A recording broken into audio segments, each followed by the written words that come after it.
Hello, I'm Zoe. And I'm Pearl. And we're going to be your host for tonight's DSA live video. We're going to talk about how Pastor Sunday Elijah was a father to us, how he influenced our well-being, our lives, how we view the world, and much more. Joining us is our brother, of course, PEREZ Elijah. Hi, nice to see you guys.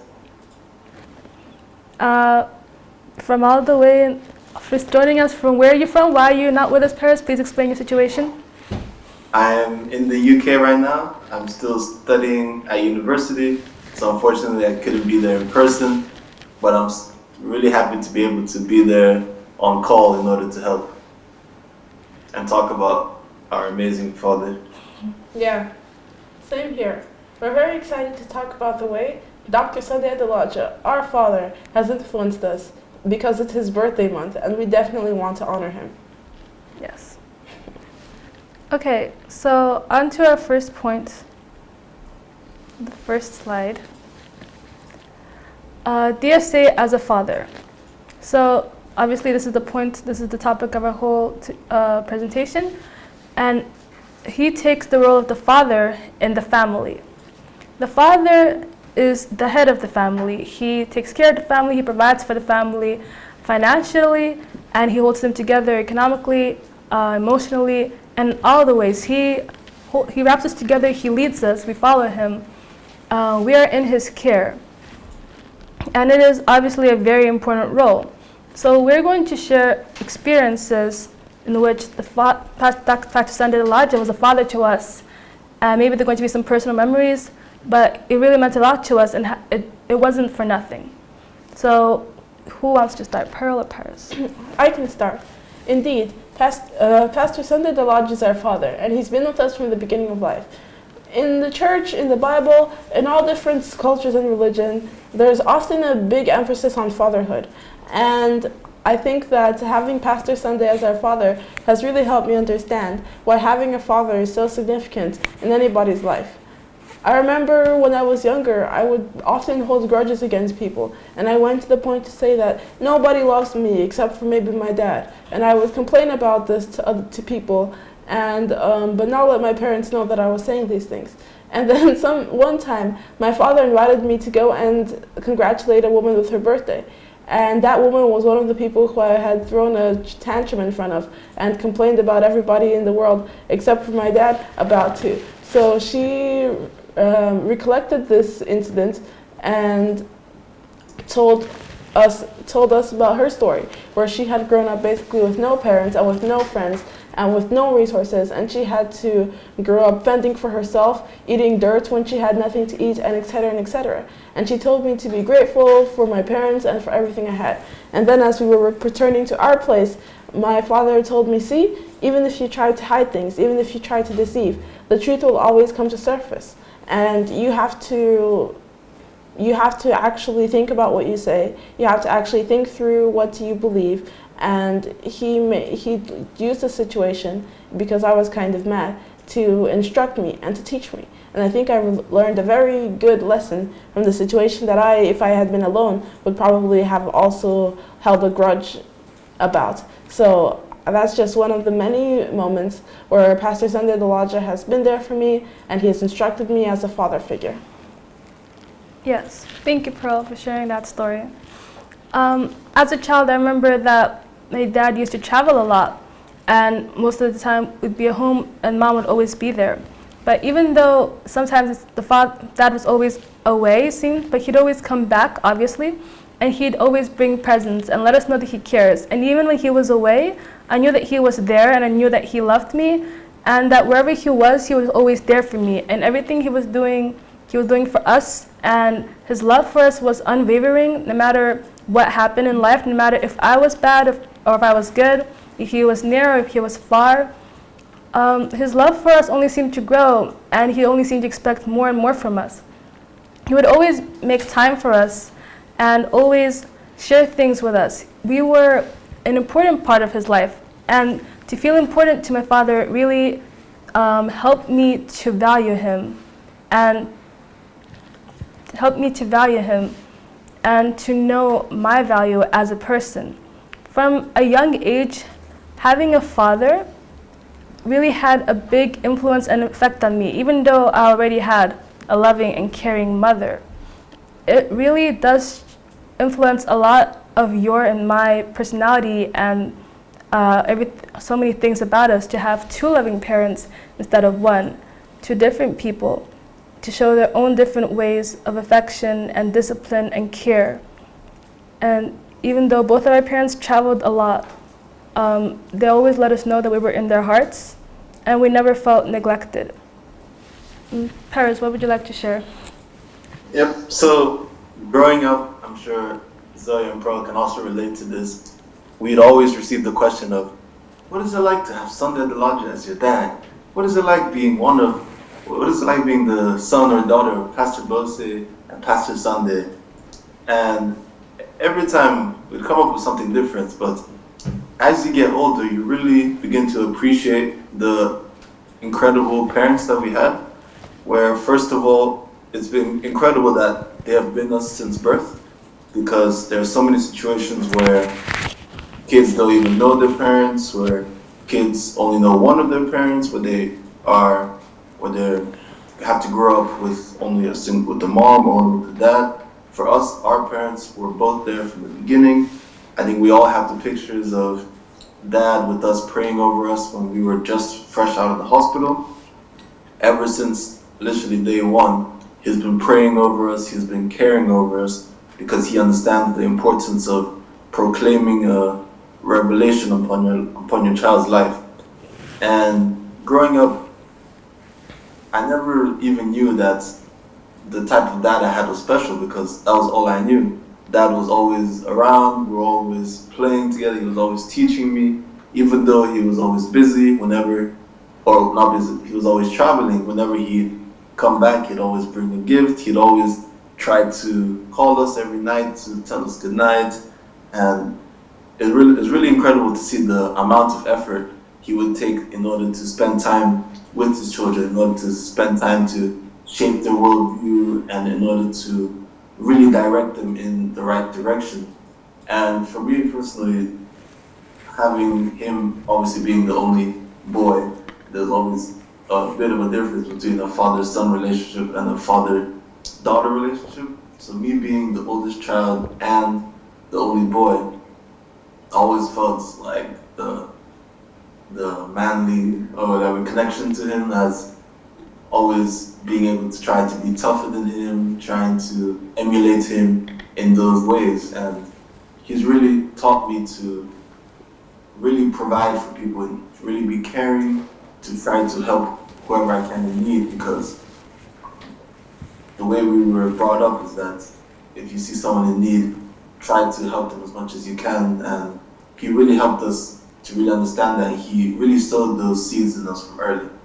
And just growing up, getting outside of the house, seeing people in university, and seeing people who come from different situations from us, is really incredible to see how much time and effort Dad put into us to make sure that we grew up to be who we are and in the position that we are right now.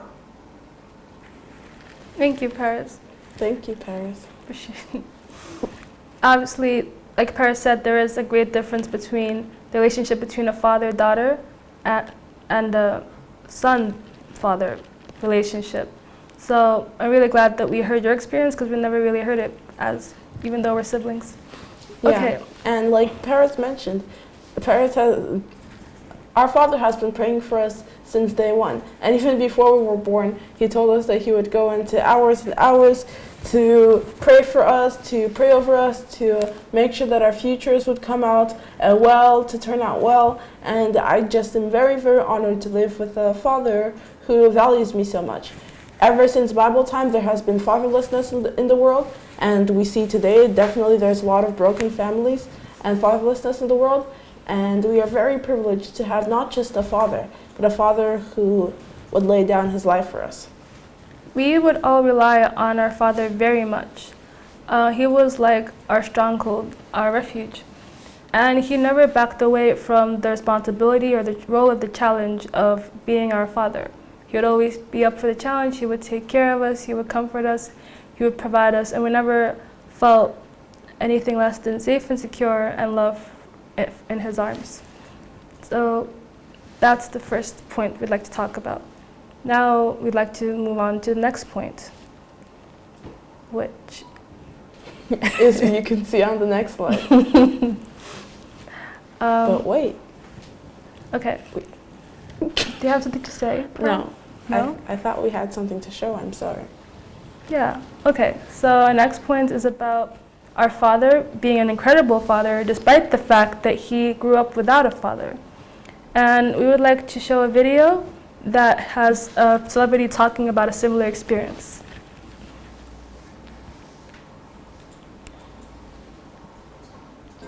You've talked about how important being a dad is to you, and you've been open about the fact that that's partly because you didn't know your father growing up. You want to be the opposite.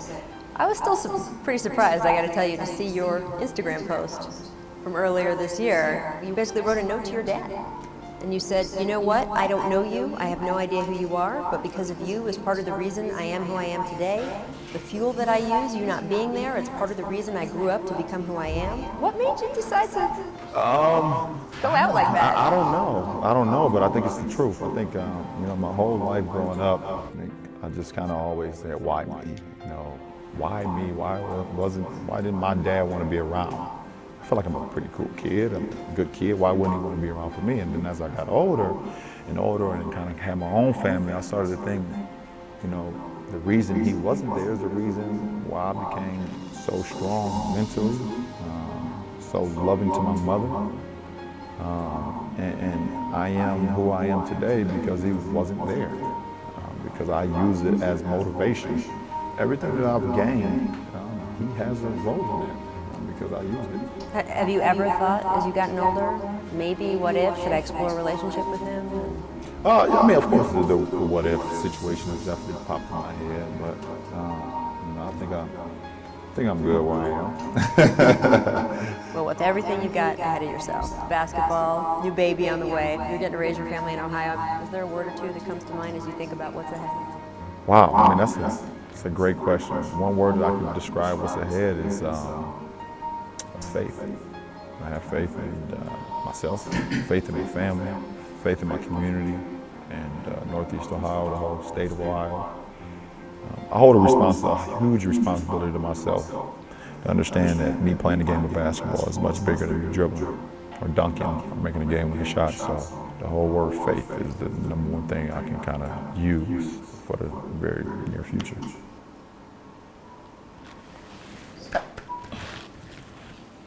Okay, so I don't mind talking about this one. So, if anyone who knows me or has seen me in real life knows that I'm actually pretty tall. So, I'm really interested in basketball. And the person who spoke, his name is LeBron James. For people who don't know, he's arguably one of the best players in the world right now. And he also grew up without a father. However, he has an incredible family. He also has 3 children, and many people have made it a point and emphasis to show how he has been able to become such a good leader, such a good father, even though he grew up without one. And just in the video, as he was talking about growing up without a father, it didn't take away anything from him being an incredible father. You can definitely say the same for our father, because even though he didn't know his dad, that had never stopped him from being an incredible father for us. It's impressive, it's almost crazy to think about where he even learned this from, where he got the skills to be an amazing father. But I'd say it was through God that God was able to lead him and show him the right steps in order to be an incredible father. And now, the 3 of us have been fortunate enough to grow up with an incredible father. And so our children will be even more fortunate than us, because we have had the best model ever to grow up with, the best model ever to get these life lessons from.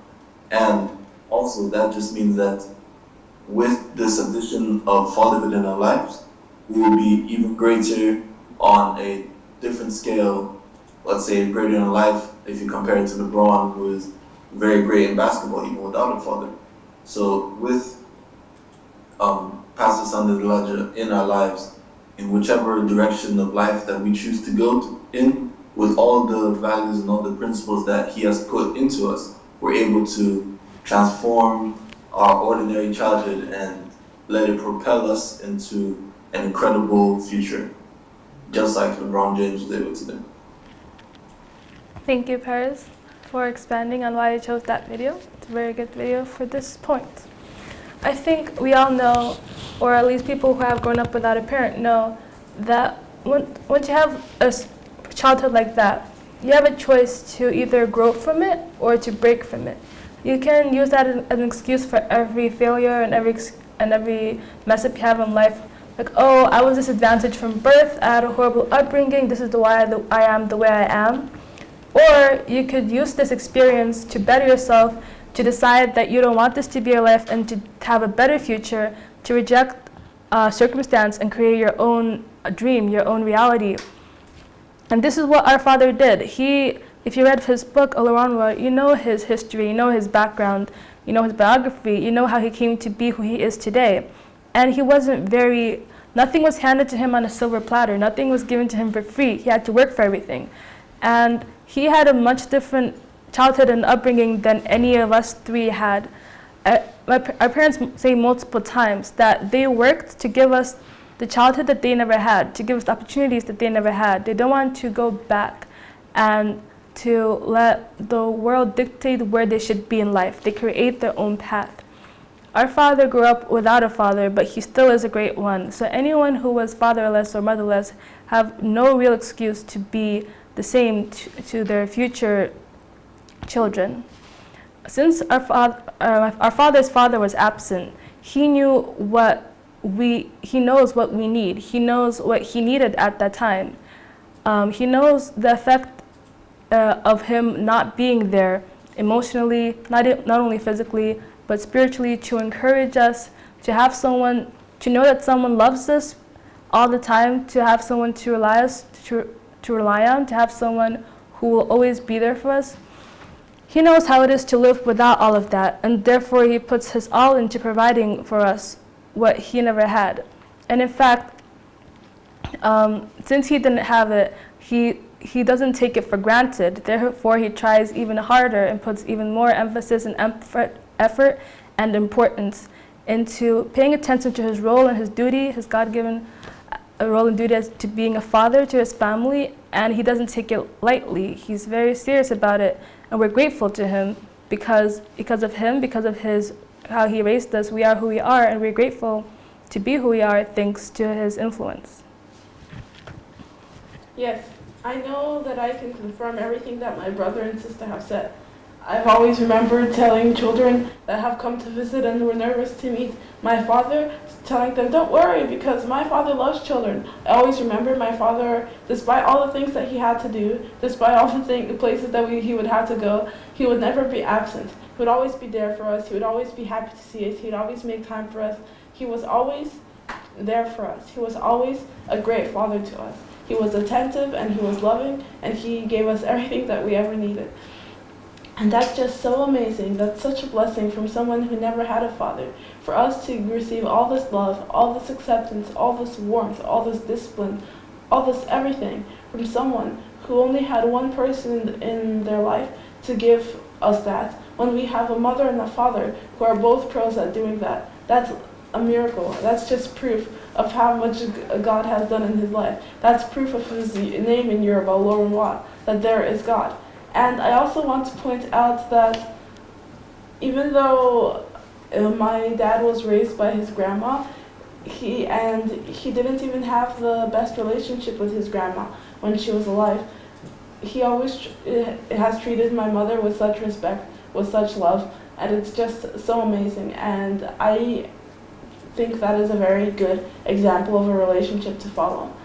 I have noticed that over the years, my mother and father have come into more harmony. They have become more of one flesh, and that's because both of them did their best to become like that. I now have a really good example of what a healthy relationship looks like, but it's so amazing that just by the mercy of God, my my father was able to build a relationship like that, because he never was able to see that when he was growing up. When he was our ages, up till my age of 16, he never was able to experience a loving family, a complete family like that, and a healthy mother-father relationship like that. So the fact that he has demonstrated this naturally, not putting on an act for us, but with his sincere love and affection, and with his sincere spiritual fulfillment from God, that he has taken all these things and blessed us with such an amazing, happy family, despite not having experienced that himself, is so amazing. And like Zoe says, it proves that just because life threw you somewhere, just because you were born in a country, just because you were born in a social class, just because you were born in certain conditions, that doesn't mean you can't rise up from those conditions and become something completely the opposite. I think that even Jesus, he was just born as a humble carpenter. Jews were a lower class in the Roman Empire, but he did everything right. He was a sinless person, and he changed the world completely. I think that a lot of us who believe in Jesus, we should aspire to be Christ-like. And I love how our Father, even in the way that he is a father to us, has been very Christ-like. Because despite his humble origins, he has been the best father that we could ever have. Like the slide says, like the video said, like LeBron James confirms, he is just a person who is incredible without being a father. Without having a father. Even though he could have taken a negative point of view on not having a father, he learned something from that. And he now not only is a great father to us in the church, he teaches people about how to be good fathers, teaches people about how to treat their kids, how to value their kids. And even in our church, there's a fatherhood institute that the government has recommended people to go to if they want to form a family. All this has originated from one man who never had a father. And that just shows that God is with him and that he's an amazing father. And with a father like that, it pretty much ensures that we'll be great parents. When he was raising us, all the qualities of how he teaches us is to be good people and as well to be obviously good parents, and that is obviously a very important part, a very important value for him. Is there anything you'd like to add? Is everything okay? Yeah, it's amazing how this can be motivation for everyone, that God will be by your side even if humans aren't, because as you know, Dad grew up without one, he grew up without a dad.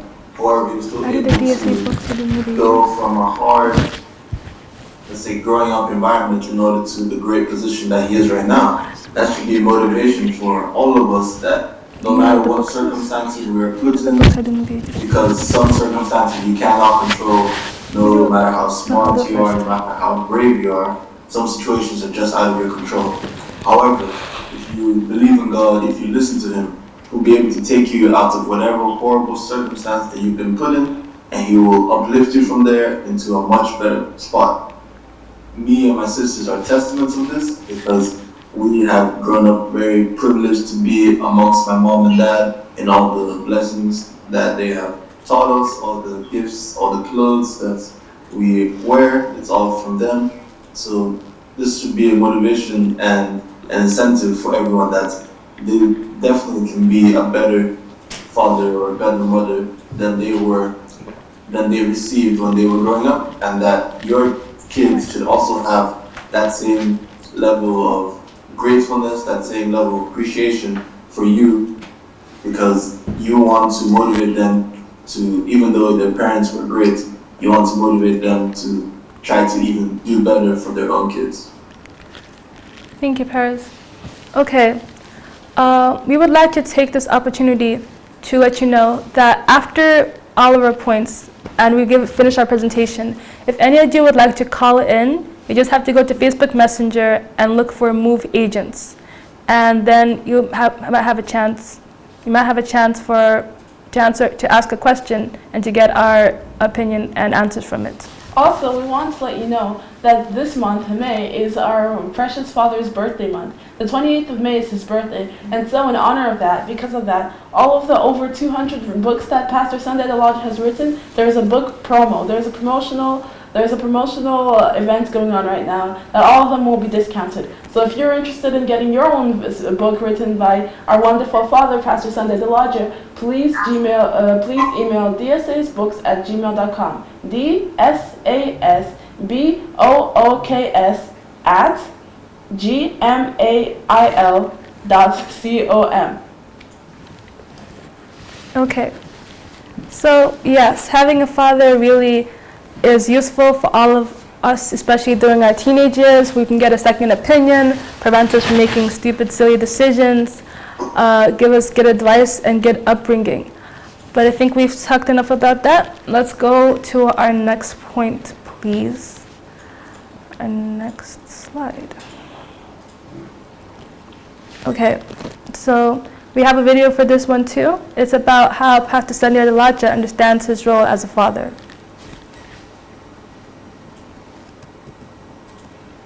Why would you think that there are so many problems with father figures, and how come there are so, you could say, little real fathers out there? Because most of the time, fathers have been taught that their only role or their main roles in life is just to provide food and money for their family. They've not been taught that the most important role of a father and of a man is to copy God, is to look at God and to reflect God in his daily life. You know, the most important role of a man is to be able to know the qualities of God, to be able to know how God functions, how God reasons. And that is best reflected in the life of Jesus Christ and the disciples. And even the bad things that happen in the Bible tells us something about the nature and character of God. So we're supposed to be reading the Bible to discover God, who God is, so that we might be able to, transmit that into our own lives and become like God himself. So if we are able to be taught that that is the primary role and function of any man, things would have been easier. Is that rather than just physical means or providing physical material means to the family. That is secondary, really. The most important thing really is for the man to know who he is.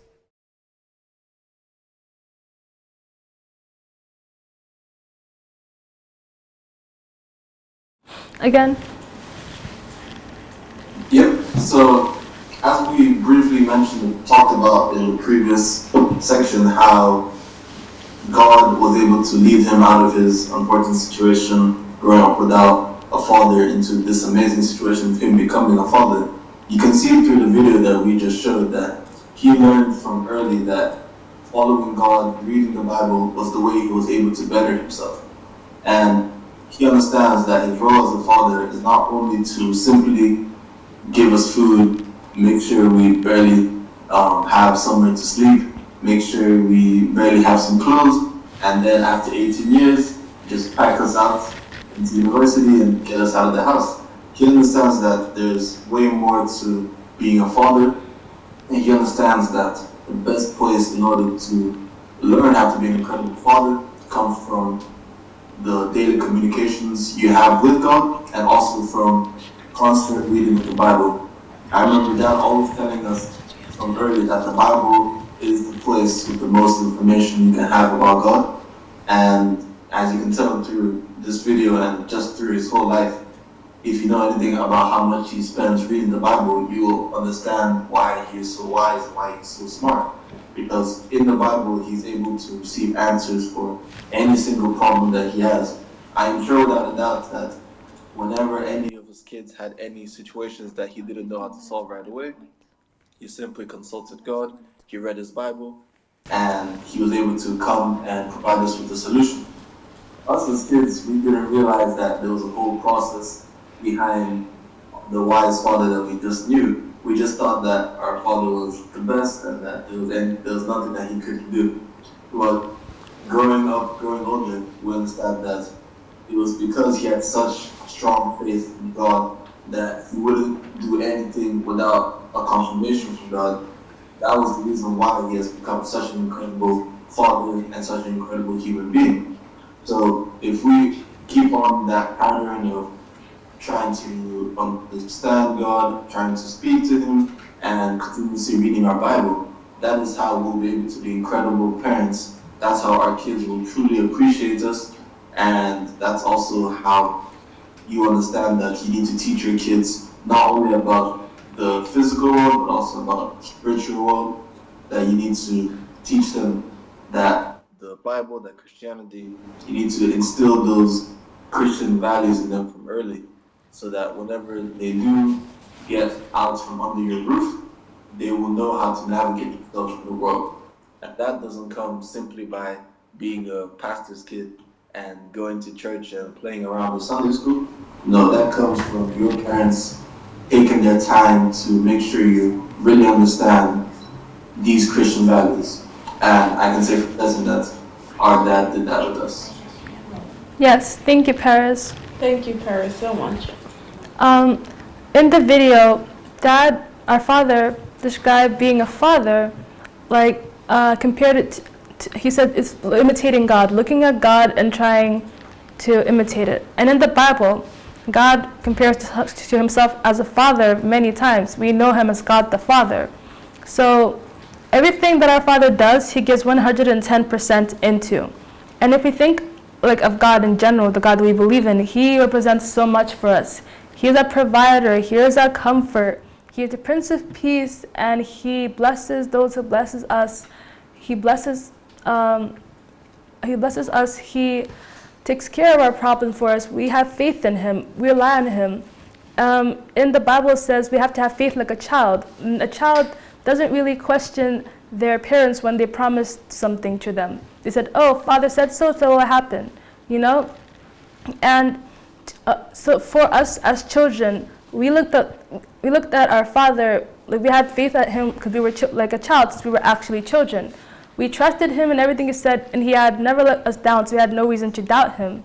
He always provided us, he kept us safe, and he took his job very seriously, and we always knew how important we were to him, and how important it was to him that we would be good children.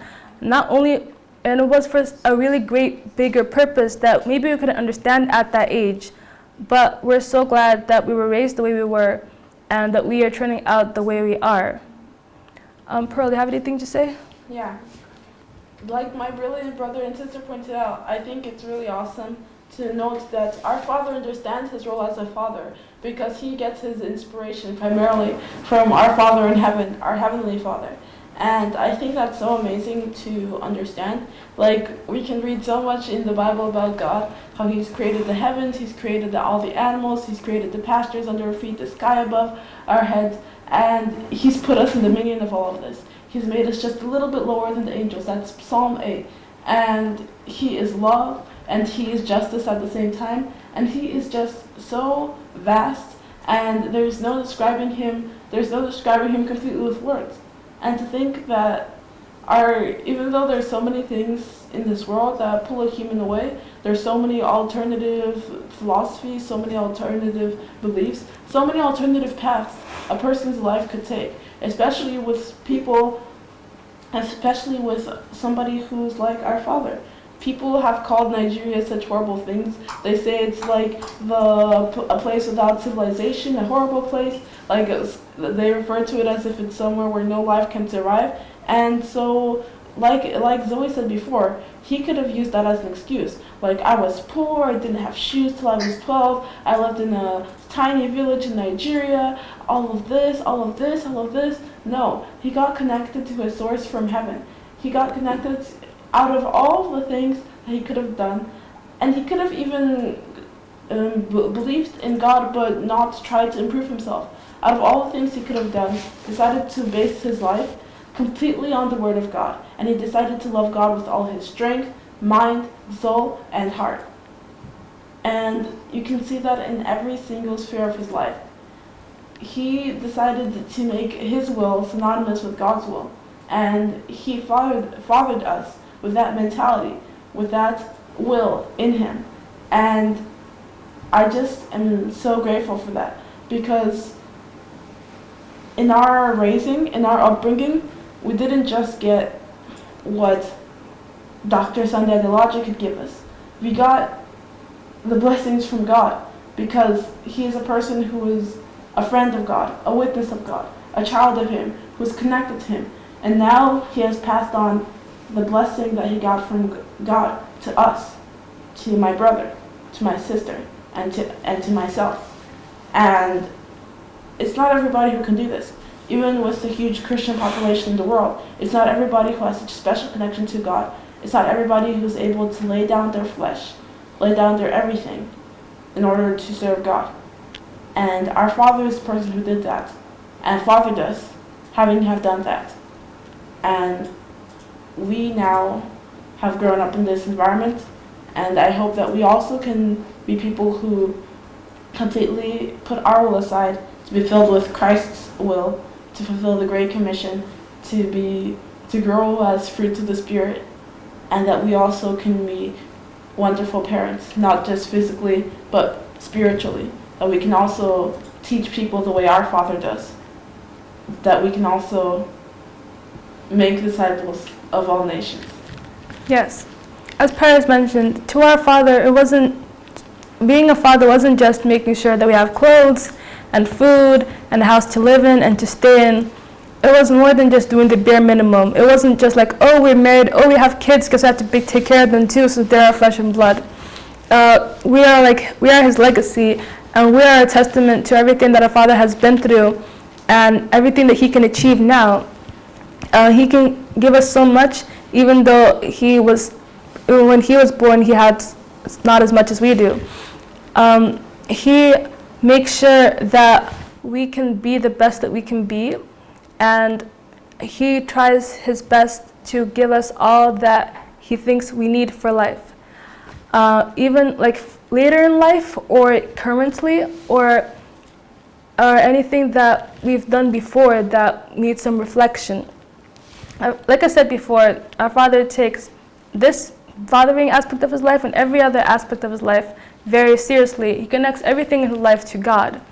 And to him, if he was a father, it's something that God decided for him to be a father. If it's God's will, then he will excel at it. He will try his best to prevail and not to let God down, and to be a testament to all fathers, to all Christian fathers. The reason that our father excelled as a father wasn't because necessarily God was on his side, necessarily, or because he was just married to the right woman and we were just perfect kids. He put effort into it because this was important to him. We really talked about how he was fatherless himself, so there was that. But also he had to make sure that he would kind of give his children the opposite experience in that sense that he had when he was in our shoes. Our father, as I mentioned before, traveled a lot. But even when he was gone, we could feel his love and his care, and we knew that he was always there for us. It's not everyone feels safe and secure and loved when their parents are away. It's like with God. We don't always feel God, but we know that he's there, and we know that he loves us. It must have taken a significant amount of effort and time and energy for us to know that he's there for us so much that even when he's not around, we can feel his love and know that he's looking out for us and taking care of us. Being a parent is very complicated and it's hard. It's not an easy process. For Christians and non-Christians, people read books and write books about it. They go to conferences. It's not something that's a given. It's not something you can do with your eyes closed. But our father excelled at it, and as mentioned before, even though he had no father, he leads courses on it and had written books about it.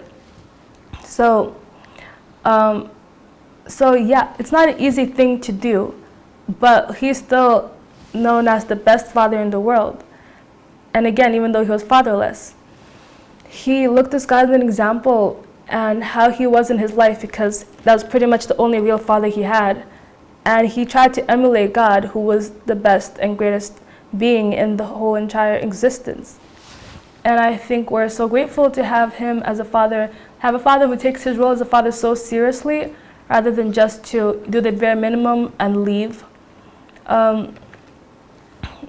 Yes? Yeah, I'm sorry. Just the thing that Zoe was saying, I agree with it so much. Daddy, our father, he doesn't just look at being a father as yes, he is very responsible for us.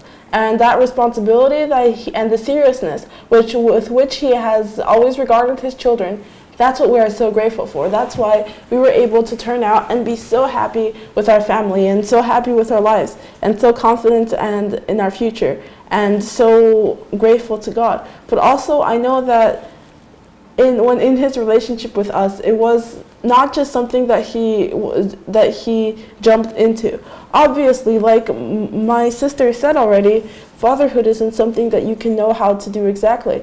All the books that are written on it, all the courses that you go through on it, it won't tell you exactly how your child acts like, what your child wants, how to read one's mind. It won't tell you that. And yet, our father still went that extra mile. Not only did he pray and pray and pray long before he met his wife, long before we were conceived or born, he also did all this research, he did all this self-education, he did all this reading, he did all this watching, because for him, it was like one of his important goals. It was part of him, because our father lives for his goals. He knows what he wants. So for him, fatherhood isn't just something that he was stumbled into, now he has to do it. It isn't a fluke for him. He is a dedicated and devoted person. I think that one of my siblings mentioned it. He puts 110% into everything he does. And even in fatherhood, before we were even conceived, before we were anywhere near being born, he was already putting his 110% in. And even after we were born, he was always finding new ways to reach us, new ways to teach us, new ways to build on us. New situations arose, and he dealt with each one, teaching us more and more and more with every situation. And I just want to highlight with this soliloquy of mine that my father does not take fatherhood lightly. That's just how much of a devoted and serious and goal-oriented and person he is. And that's the mentality of a successful person he has, because no one can succeed without having tenacity, without having perseverance, without having, he even wrote a book like this, an obsession with what they want to succeed in. And I'm not saying that our father has an obsession with us. I'm saying that he didn't leave any stone unturned when in becoming a father.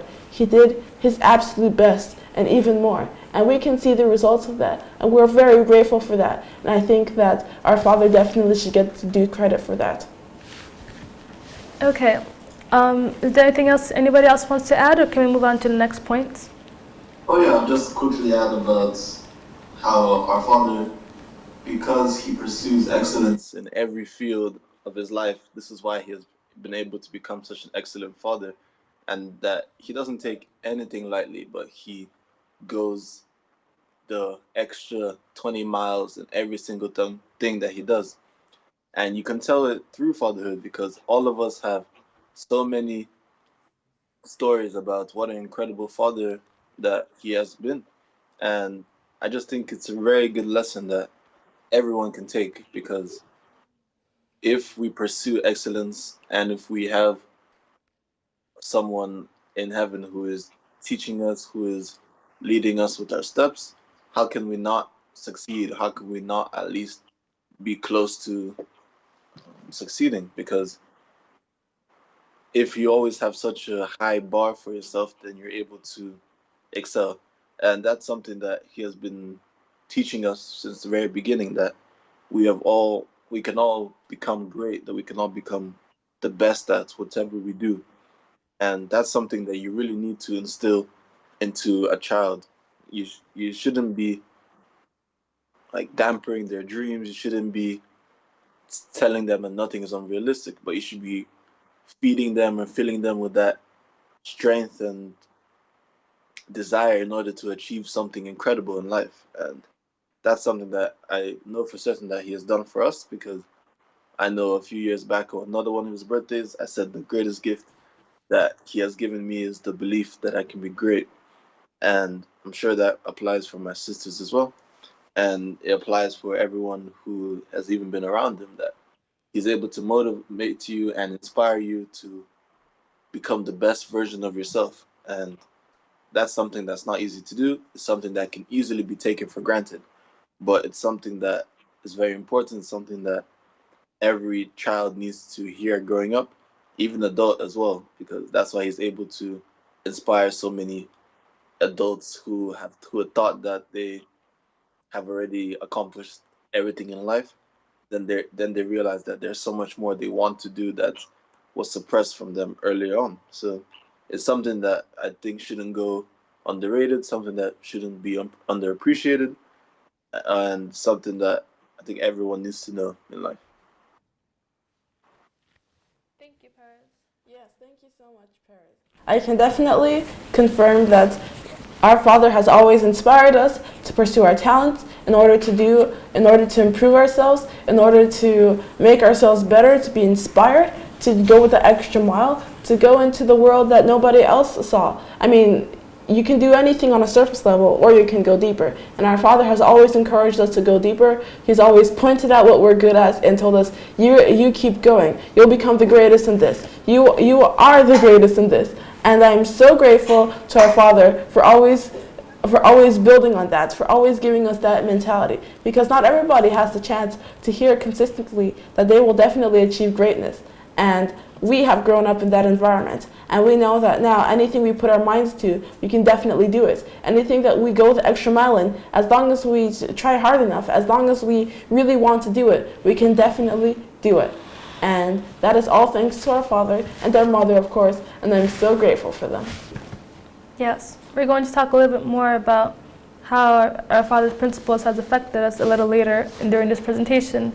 But I would also like to say that our Father and us, the results of his raising, and of course our mothers too, can be like a testament and an example that anyone, no matter where they came from, can grow up and even not just wait, just be where they are and be great and control their lives, control their destinies.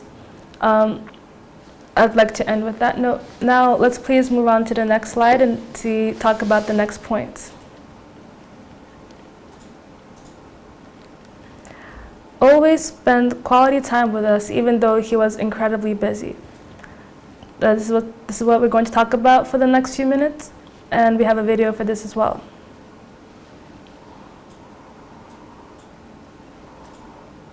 What do you do with a child who is not taking school or their education seriously and is probably going to fail in their last year at school for the second T-shirt time? and pajasta. What they're supposed to do is for the father or the mother to always make sure they spend time with that kid, to sit down with him to do all his assignments. Okay. So if they cannot afford to have a teacher or extra classes, then I didn't know this is not what we were used to in Africa. All right. But in America and in Europe maybe, but mostly in America, where parents cannot afford to get a teacher to begin to give extra classes to their children. Almost in every family, I mean, I'm talking about average family, middle class family, not poor families, but middle class and upper class family, it is actually, it's like it is just regular daily routine for parents to sit down with the kids and do classes with them, do assignments with them. It's just the regular thing. Now, but back at home, it's not something that I used to see when I was growing up in Africa, that parents would sit down. Parents are busy. And that is still what the lower class people do in Africa, not just Africa, in America, in Europe also. And the migrants, the Africans that are migrants, they are too busy. So they don't sit down with that. They want the kids. They just say, oh, go and do your assignment. But the middle class people, they sit down, even if the baby is disciplined, even if the child is good, it's required. It's a required thing. And in some part of America, they also have what they call homeschooling. So in those families where they have homeschooling, actually, one of the parents will sit at home and do the whole school curriculum with the child. I mean, the mother or the father will be the one to take the child throughout all the classes. So that is part of parenting. So if you are not ready to do that as a parent, then you are not ready to have a child. In our family, that's what we do.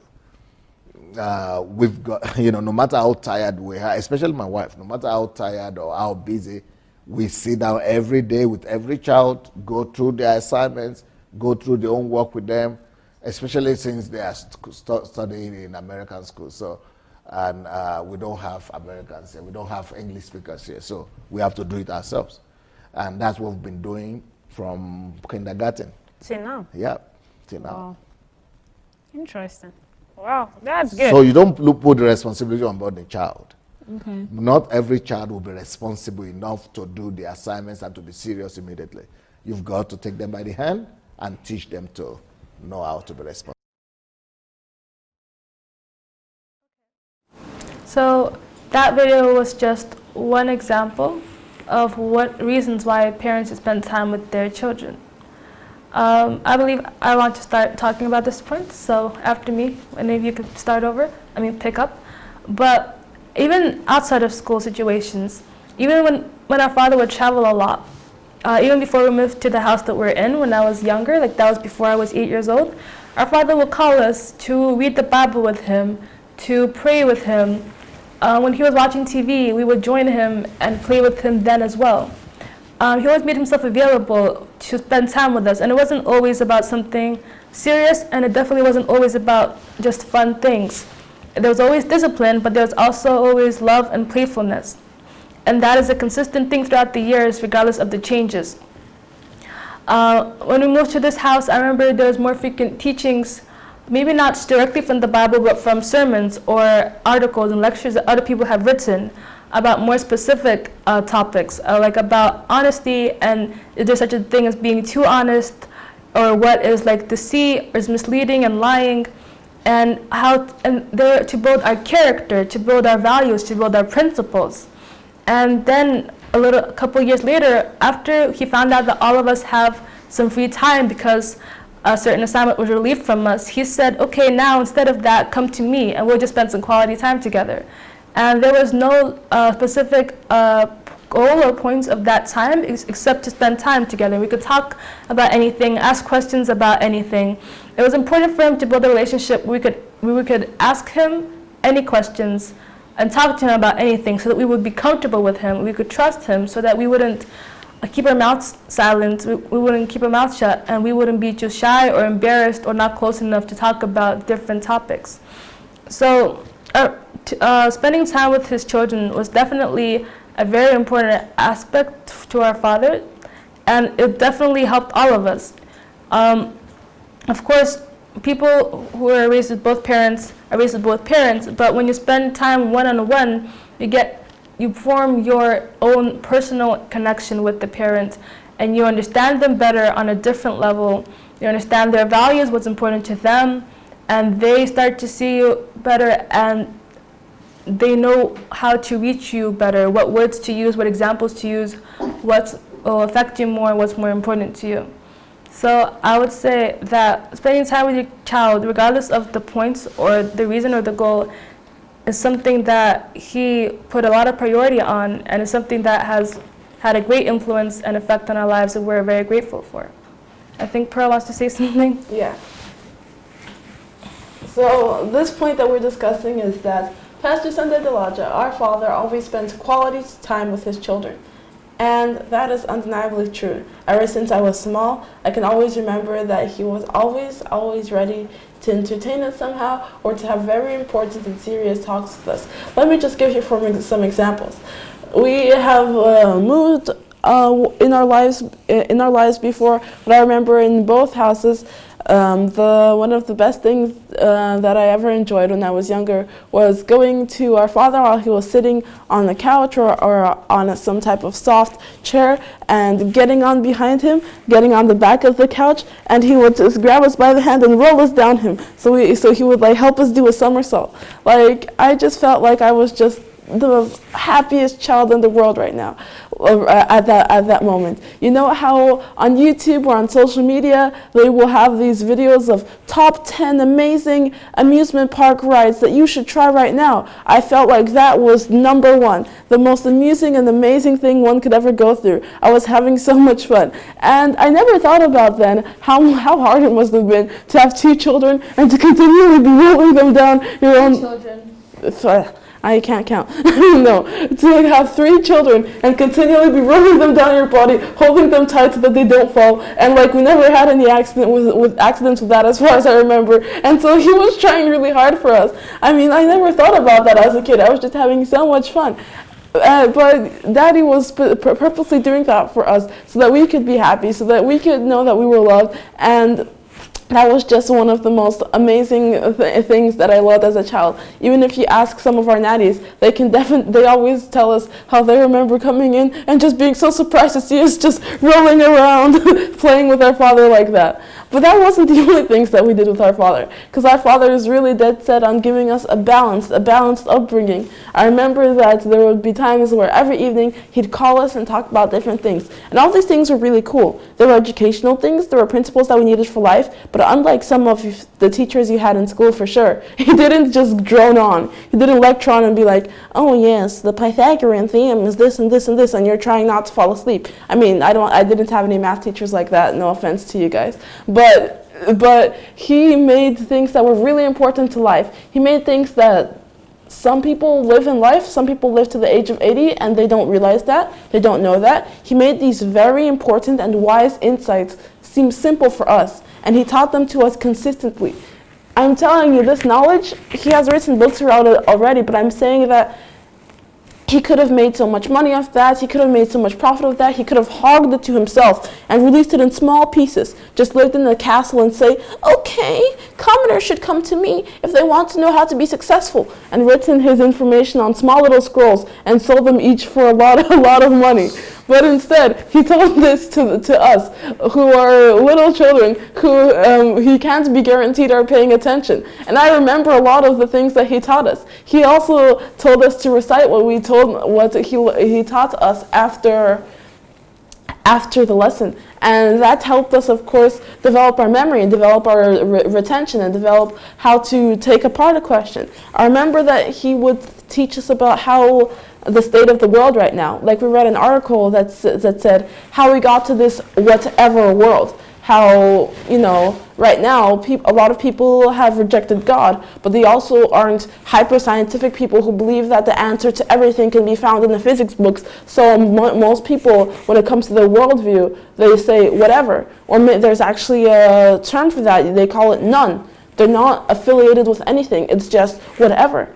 And how we as Christians respond to that. I mean, I don't know. I was so small back then. I was like in elementary school. And these are such important questions. This is like worldview, religious affiliation, geopolitical and the ideological shifts throughout history. He was teaching that to us, and it was so easy to understand. And I remember it till now. I remember I asked him, what's the best way to save people? What's the best way to reach them with the gospel? And I was like 8 or something then. I mean, he had taught us, and he was asking us if we had any questions, and that was my question. And he said, everybody has a problem. So if you are solving people's problems, then they will know that you aren't just trying to rip them off, you aren't trying to scam them, you aren't coming there with your own selfish desires, that you're actually, that what you come from is probably legitimate.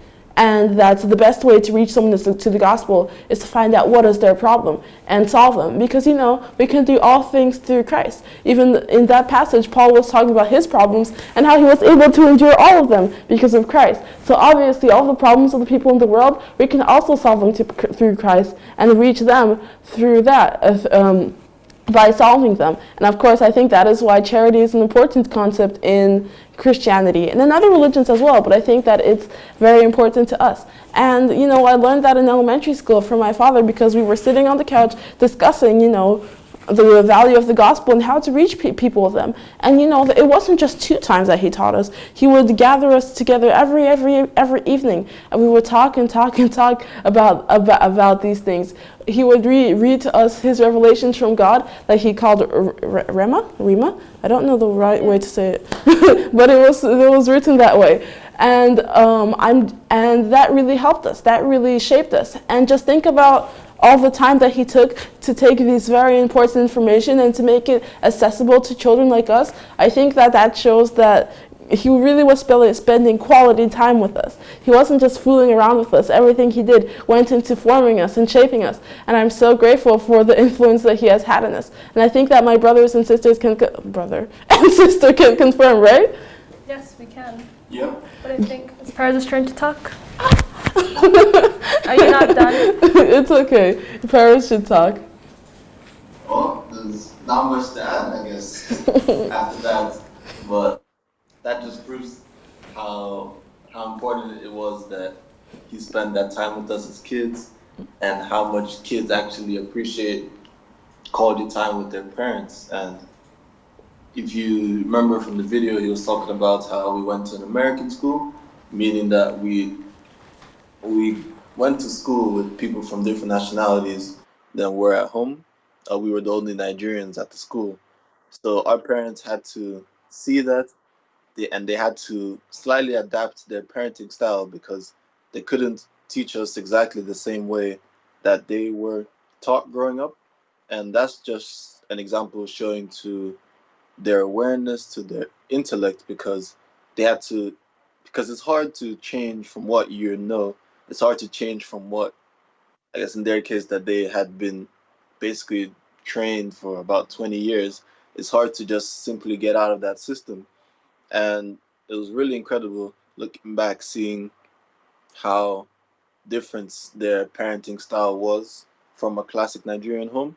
And I know that we're all very, very grateful and appreciative of it. And just because it takes human effort in order to change. It takes human effort to really interact with humans, with people. And it really warms our hearts that we know how much time they diverted towards us, that how much of an importance we were into their lives. Because like Pro was talking about, we'd be able to, anytime we'd see your dad, probably he was trying to do work or he was trying to catch up on the news, we'd see no reason not to go and, you can say, bother him or go and play with him. So that just shows that he was always open towards us. No such thing of being scared in order to approach our dad. And just this our quality time that you wish you could have more of. But it's really incredible because that we had so much time and it still didn't seem like enough. That just shows how incredible that relationship is. And it just goes to show that we really need to try to do the same with our children, that we may think that it won't have any impact in their lives, but we have no idea what they're going to remember. Our memory is not the same as other people's memory. Something that we might do in an afterthought, just spend 2 minutes with someone, may impact them for the rest of their lives.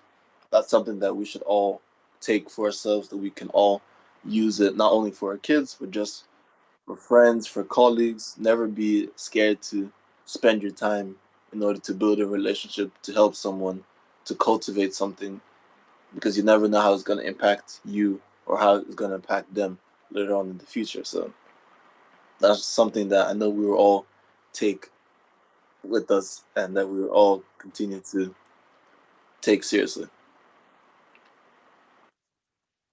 Couldn't have said it better. Couldn't have said it better myself. Yes, I even remember. Okay, I even remember a story from when I was little. Right now, on YouTube, there has been a scandal, maybe a year back, where YouTube released an app for kids. You know, only child-friendly content and stuff. But some people knew that YouTube was run by an algorithm, by coding, basically by a program, and not by actual humans. So if they use the right words in their title, they use the right tags in their video, they could upload all types of nonsense, all types of content that is not child-friendly, and it could slip through the censors because of the title, because of the tags. And I know so many stories of children who have just watched ridiculous things on an app that's supposed to be for children because of that. And I just remembered something from my childhood when I was just watching stuff on YouTube. Maybe I was 7 years old. Maybe I was 7 years old, and I was just watching whatever, and my dad came in and asked, "Hey, what are you watching?" So I showed it to him, and he said, "Okay, you're not allowed to watch this again." I just think that it's so interesting that so many children don't even have parents that pay so much attention to them that they notice if they're watching something inappropriate, or they notice that they're watching something bad. So many little children have actually gotten scared or traumatized by horrible things that they've seen on sites that are supposed to be child-friendly. And I hadn't even seen something that horrible, just something that you could say R16 maybe. But I was 7, so I shouldn't have been watching it. And even though, like, my father was like in the next room, like he was like far away, but he came and noticed, and he told me, "Okay, don't watch this again." And like, I really know now. I mean, I went back and read reviews of it and stuff. I really know that, you know, it didn't have the best content for a 7-year-old to be watching. And just think about all the attention that we've been given. That's just a small example, and we've already given the bigger examples of what Dad has done for us. Dad is always spending quality time with us, even when we think that, you know, their intervention is unnecessary or that we know what we're doing. He's still watching over us, and that's very precious to me as his child. Okay, thank you very much for your input as well. I'll have something to add, but first we'd like to remind you that our father Darius is having his birthday discount for all his books because this is the month of May, this birthday month. And if you want in on it, you just have to go to the email DSA'Sbooks@gmail.com. So yes. If you want to if you want us to hear your voice and to hear your opinions on Dr. Sunday at the Lodge as a father, or on what we have said today, then after we are done, you can call in and be a part of this program if you just find on Facebook Messenger Move Agents. That's MOVEAGENTS. Good job. Okay. I would also like to put emphasis on the fact that a lot of the times that he would call us over or come to us, it would be after he was doing a meeting. It was during his free time, during his time of rest. And sometimes we wouldn't even see in his eyes that he was tired, or he would be talking more slowly, but he would make it a point to always give time to us. Even if we would like not come to him, or we would like maybe forget, he would call us over or come to us and hold a meeting with us, spend some time with us, whether it was something important or just something more easygoing. It was very important for us to spend time with him. He really values us and treasures us. Yes. Are you done? Yes. And what Zoe said jogged my memory, because we've talked about how Daddy was always trying to impart useful information to us, how he always called himself to us and taught us useful things, taught us life lessons. And we talked about how he always made us believe that we could be great, that we could be that we could be something more than what we are now, that we could become the best versions of ourselves. And that reminds me of all the videos that he used to show us. Even recently, he showed us one of these videos.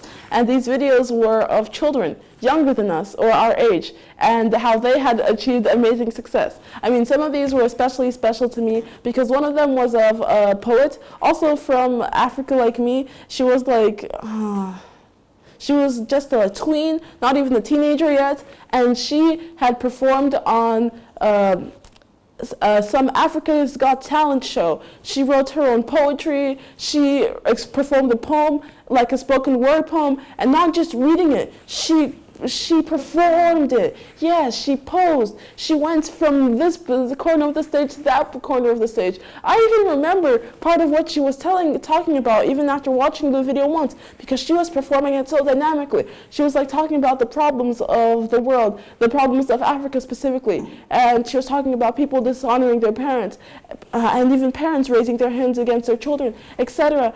And it was so amazing. Even the judge said, this was so amazing. I would also like to hear if you wrote your own poetry. And she's like, yes, I do. She was already ready for that. She was so talented. And it wasn't just one child that we watched about. There was one child, I think we even watched his video at the HMT for youth or for foreigners, how he designed a windmill in his village, and he was in an African village. He wasn't an engineer. He didn't have an education in that. What he did is that he went to the library. He found a book about windmills, and out of wood, out of raw materials, he made himself one, and he made several that could actually power the village.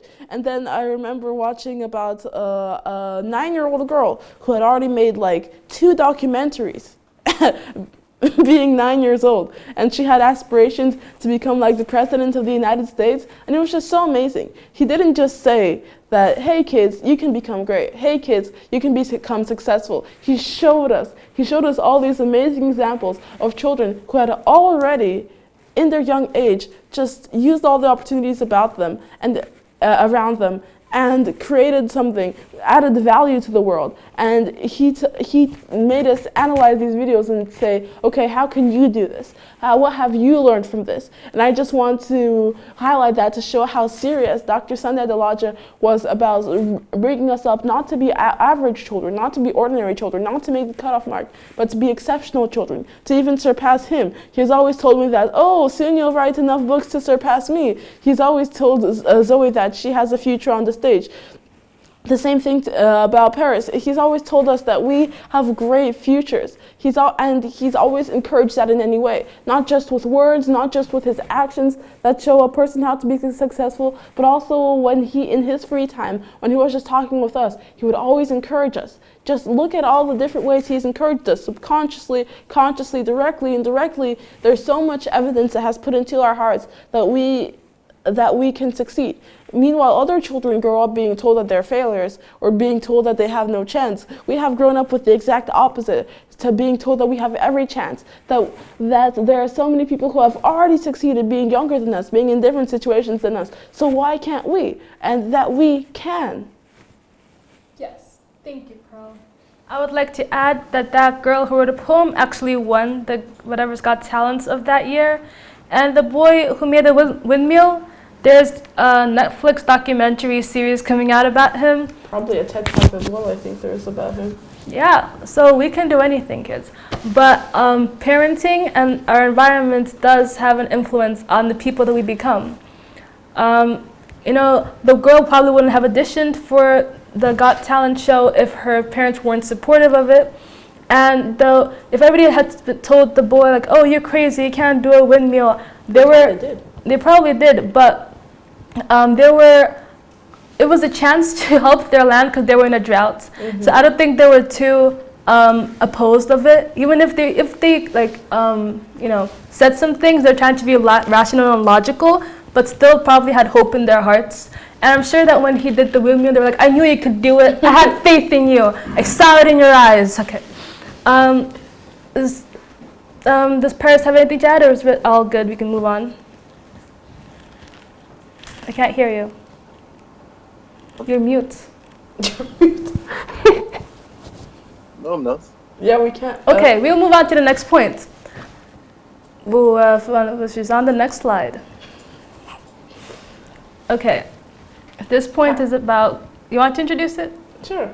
Introduce it. Pastor Sunday Adelaja knows that it's all about God and not himself. He gives all the glory to God and not himself. Should you go first? I can go first? You can go first. Yeah. So Pastor Sunday Adelaja, like it said, the name of the slide just says it perfectly. He knows it's all about God and not about himself. I think that this is a very important topic to bring up now. Everybody watching this live stream, I'm sure that we can agree that Dr. Sunday Adelaja has some crazy accomplishments. I mean, there's a Wikipedia page of him, there's articles about him, there's books written about him, not just his book, there's other books written about him, and they can detail all the thousands of people that he's reached, the millions of people that he's reached, the people that his rehabilitation centers have rescued from alcoholism and drug addiction, the people that have been fed by his soup kitchens, the people who came from broken families, who had just suffered a divorce, who couldn't speak, who had some type of horrible illness, and and thanks to the ministries that Pastor Sunday has founded, they went through a recovery. They become successful. They became politicians. They became leaders of their own NGOs. But rather than just saying that, look, I have done all of this. Look at all these things I can do. And taking advantage of that the way that sadly many pastors do. Because of Pastor Sunday's great results, it would have been so easy to come and say, hey guys, just give me some money and you'll have the same results. Hey guys, just pray this prayer or just do this thing to submit yourself to me and you'll be able to have the same results. And even though a lot of people will accuse all charismatics or Protestants of having that point of view, if you listen to Pastor Sunday's at the Lodge's sermons, you'll know that he has never ever promoted that point of view. Instead, he has said, hey, life is predictable. If you work hard enough, if you put more than 10,000 hours into something, if you are always working on something, if you are goal-oriented, if you are tenacious, if you have God, then there's no way that you can not achieve your goal. The only way that you cannot achieve your goal is if you give up, if you let failures define you. But if you stand up every time you fall, like the Bible says, the righteous man falls down 7 times and stands up 8. If you let your failures teach you, like that famous Thomas Edison quote about how I didn't fail 999 times to make a light bulb. I found all those methods not to make one. If you have that mentality when you fail, then you will definitely succeed. And all the things that we mentioned about feeding the poor, about helping people, rescuing them from drug addiction, about having people who lived through broken families, lived through the wars, had nothing, become politicians, leaders of NGOs, this is all thanks to God's power. But it's so easy to take credit for these products as a visible human being and to forget about the invisible God. But Dr. Sunday Adelaja has always given all due credit to Jesus Christ. He has always pointed people to Jesus Christ and not him, to the point that he has handed over leadership of his church mostly to his wife and to other people. He's not the poster boy of the embassy of God. He's not acting as an entertainer, monopolizing everything there. He's not sucking out opportunities from people in the church. Instead, he's encouraging everybody to start their own ministry. He's encouraging everything to go through like a whole school curriculum of becoming a pastor. There's a Joshua Bible School, and then there's a pastor's institute in our church that people have to go through in order to become pastors, in order to be trusted with other people, in order to have the authority to plant churches.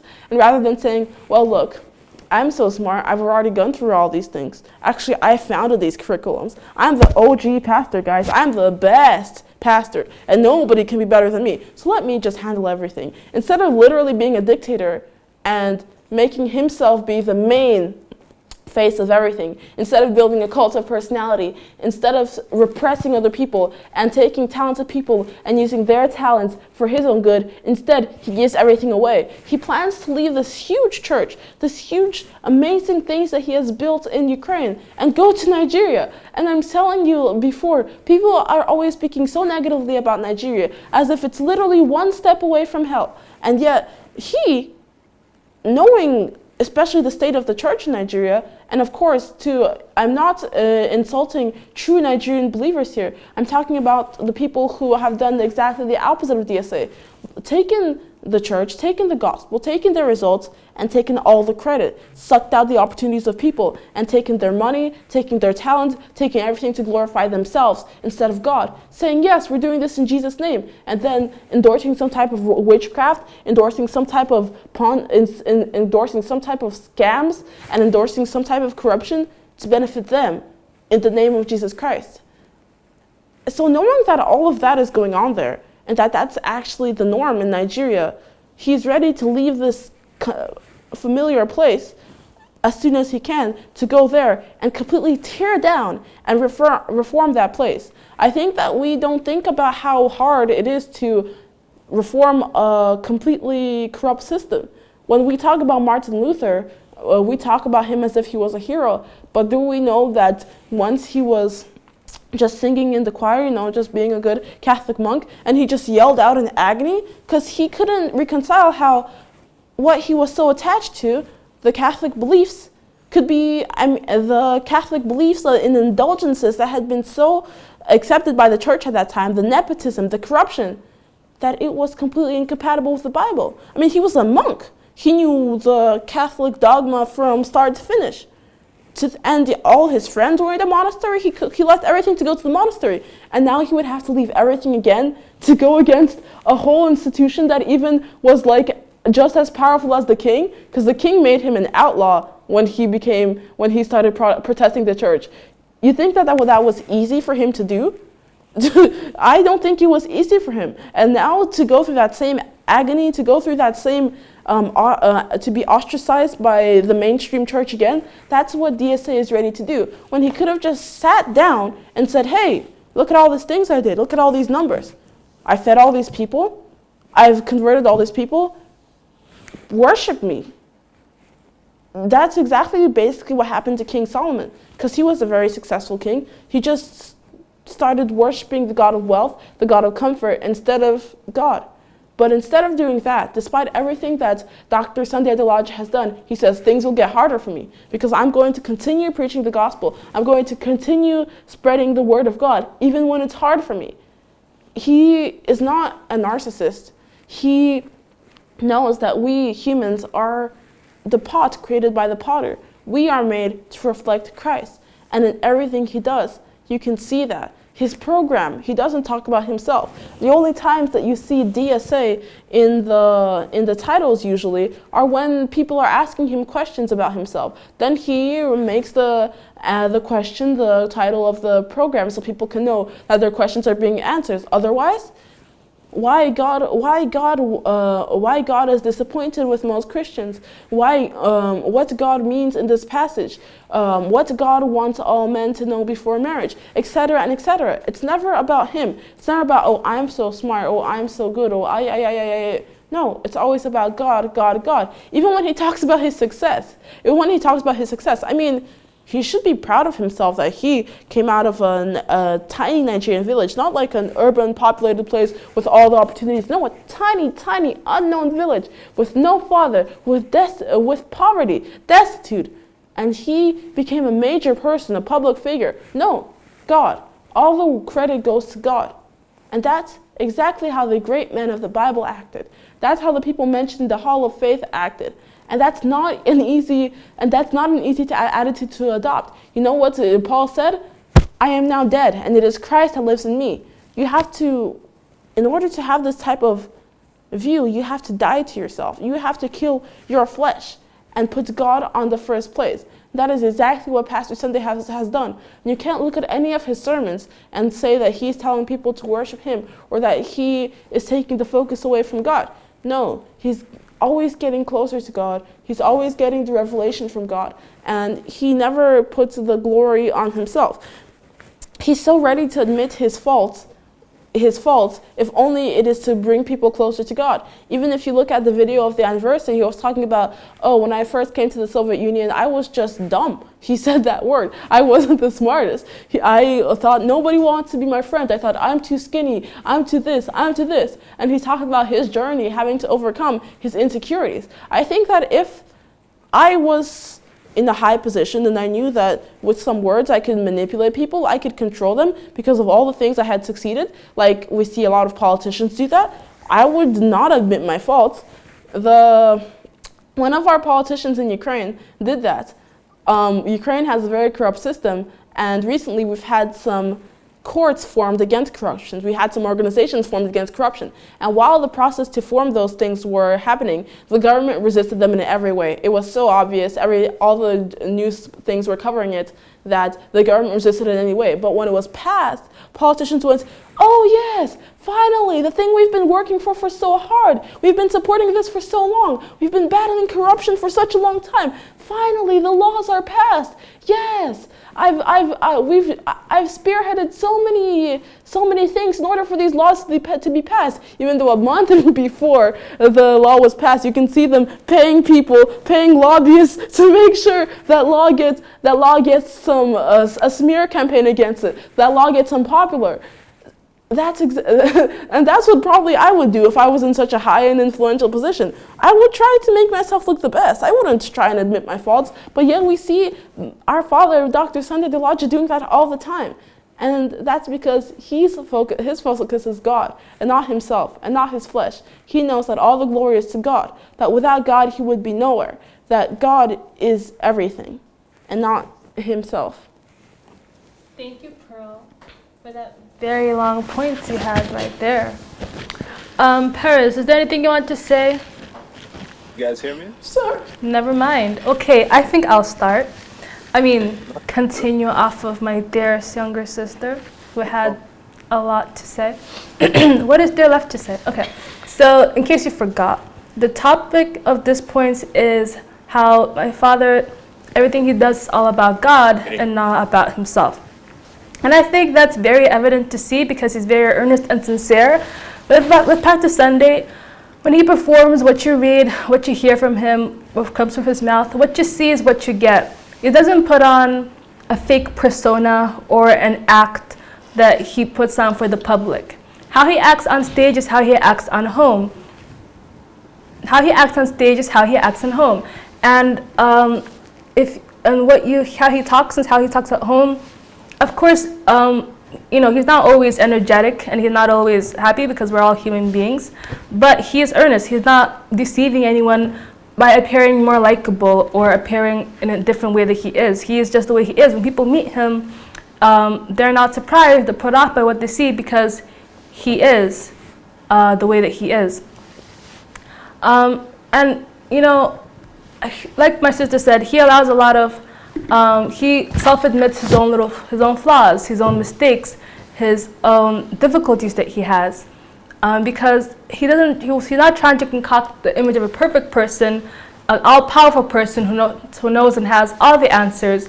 Should come to him. All the glory that he gets, he takes it to God.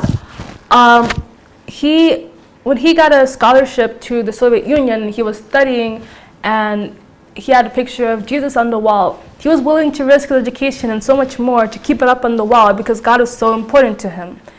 And he moved when he graduated from university, and he moved on to start a church.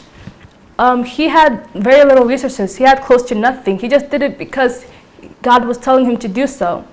He wasn't relying on anything. He had no plans. He had not much money, not many connections. It was all on God. And of course, with a man who has so little, it would obviously have a toll and be taxing to start a church and to have people for praise and worship and people to come and to let God use him. But even when he had nothing, when he probably in another situation would have been looking to find something to help himself, to find a job, to get a more convenient lifestyle, he was still serving God by serving other people.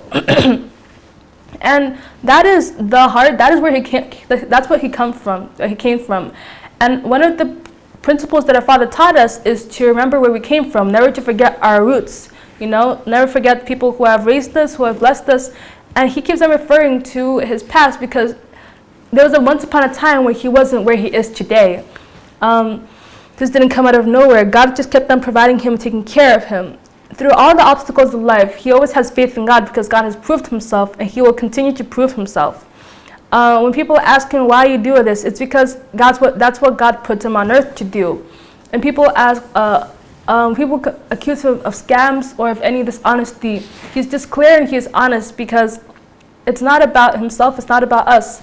Whenever he advises people to get bigger cars so they can carry more people and give people rides because that is like a generous thing to do.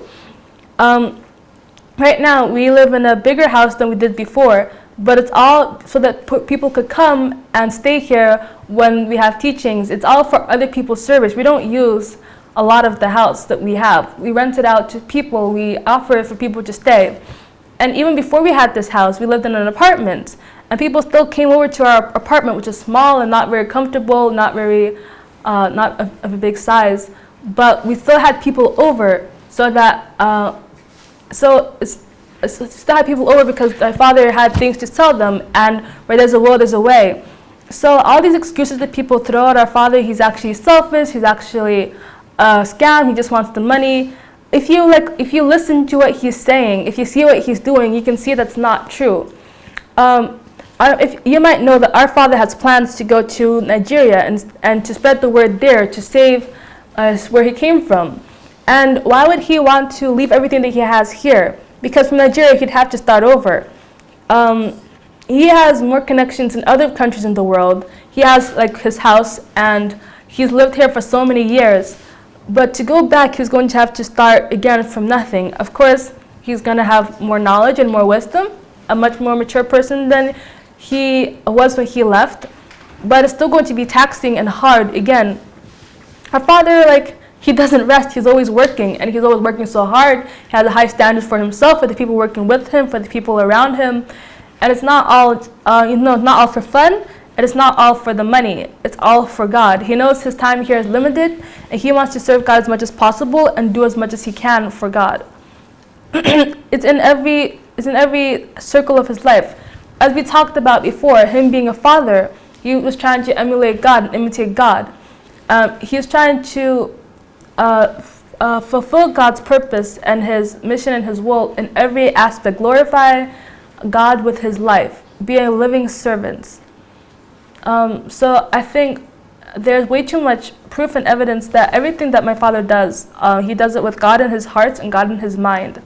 Most of the time he spent quality time with us. It would be, and all these principles that he would teach us, they would be supported and backed up by the Bible and personal experiences. His whole living is about being a pastor and writing books that are based on principles from the Bible and having sermons that are, everything is based from the Bible or experiences that he had from God or anything. So I think that's all I have to say. PEREZ, can you try saying something? Yes. Can you hear me? Can you hear We're me? having some audio issues, it seems. Maybe you can write us and we can read out what you have to say. PEREZ, you sure that you're not mute? You checked all your buttons and your computer? Your Sure. phone, I mean? It's not I'm plugged sure into I'm anything? muted.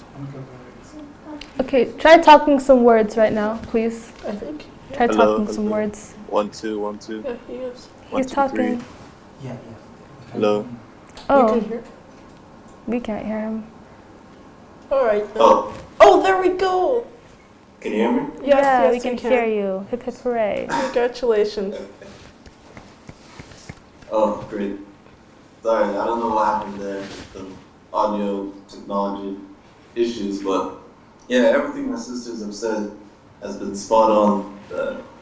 Everything that our Father has done for us, everything that He has sacrificed for us, it's all been because He knows that this is one of His missions set by the Lord.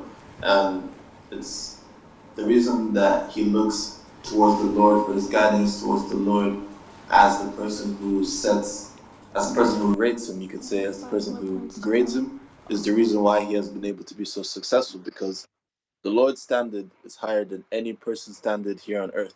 There's no need to care about what people think about you, how they judge you, how they perceive you. But the only person you should be trying to impress is the Lord. When you do anything in order to satisfy what the Lord wishes for you, you're gonna achieve amazing and outstanding results, even if people don't agree with you. And you can definitely tell from if you know anything about my father, that not everyone has agreed with him. However, he has always gone forward in what the Lord wanted him to do. Because of this, he's been able to have some incredible stories to tell, some incredible records that he's done. He's been able to achieve some amazing feats, and none of that would have been possible if he was just trying to satisfy humans. Because he was trying to satisfy the Lord, because he was only listening to what the Lord wanted, that's why he was able to get to where he is right now. And that's what we should all take away from this. My sisters have spoken extensively about how he's been able to use this approach as a father, but all of us, we can use this approach just as human beings, that we should always try to, in anything we do, we're not doing it for humans, we're doing it for God, because he was trying to be a father for us through the lenses of God. That is why he has been able to be such an amazing father towards us. Words. Now, I think we have said everything we can about the topic. Yeah. Okay, now let's please move on to the next points, which is shown on the next slide. Yes. Do you want to do this one too? Yeah. Okay. Pastor Sunday at the Lodge, Our Father, he motivates people to fulfill their destinies. Do we have a video for this? We do.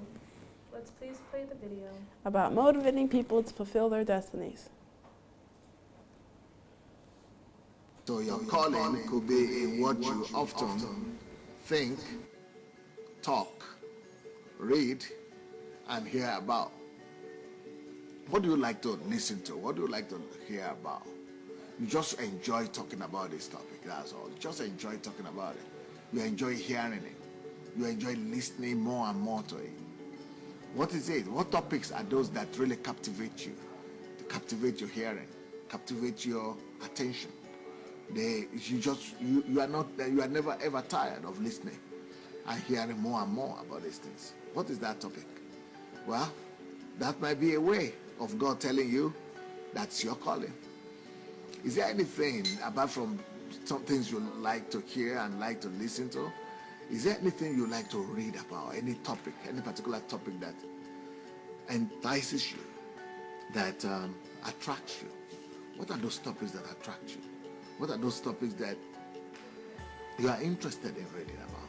You know, there are some people that would never read about some topics, but there are some people that want to read only about medicine. You want to read everything about medicine, and you want to hear people talk about medicine. But for some people, that doesn't hold any water. They never ever want to hear anything about medicine. But you want to read about medicine.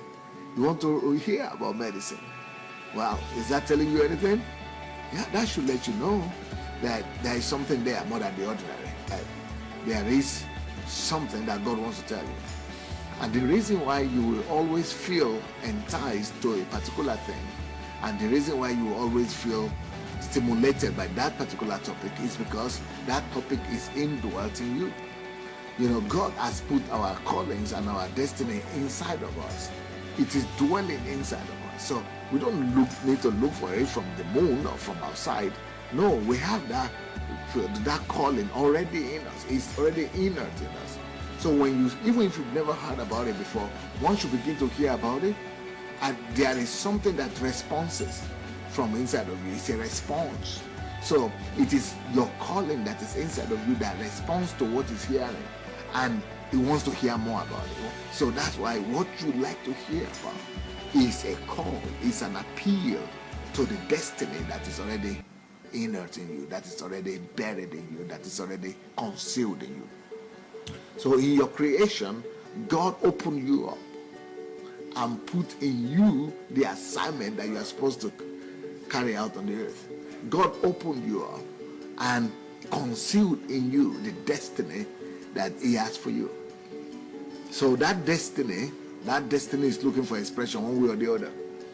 And one of the ways that it could better be expressed is when it hears something talking about that destiny that is already in you. So it responds to it. Your calling is concealed in you. And one of the ways for you to reveal and unveil that calling is for you to ask yourself the question, what is it that I will normally and I often think about? What are your thoughts occupied with? I'm not talking about the mundane things like the problems and challenges that are coming from outside that are bothering you. I'm not talking about the troubles, concerns of what to eat, what to drink, but I'm talking about the serious topics of life, serious issues of life that you would like to address. But questions that lead you into engagement, into engaging yourself, into engaging your thoughts, into thinking about what you would have liked to be engaged in, where you would like to add value to life and to others. When we're talking about what the calling, we are not talking about the subjects or things that you do that just appeal or meet your own personal needs. Calling is not about selfishness. calling is not about egocentrism. And calling is not about me and I and mine. Calling should not be just about providing for yourself or meeting your own needs or resolving your own problem. Calling should be more than that. Calling should go beyond you. Calling is something that you are willing and you desire to do, not just for yourself, but you want to do for others and for God. So calling is, for example, if people like Mercedes-Benz have only thought, or Ford, have only thought about themselves and their families, can you imagine? None of us would have heard of Mercedes-Benz today. None of us would have heard of Ford today, because they thought beyond themselves. They didn't just think about providing car for themselves and for their family members, but they thought about how to improve the life of humanity at large. So that desire to make life better for humanity is what is calling. So calling always has something to do beyond yourself. Calling always has something to do for other people, not just for yourself. So if you are still only thinking, if all these questions that you are thinking about are only revolving around you and yours, you and your family, then that's not calling. That is egocentrism, that's selfishness. So when you really want to talk about calling, you want to find out what is it that you really want to do to affect other people, to bless other people, and to touch the lives of more people than you and your family. So that is what calling is.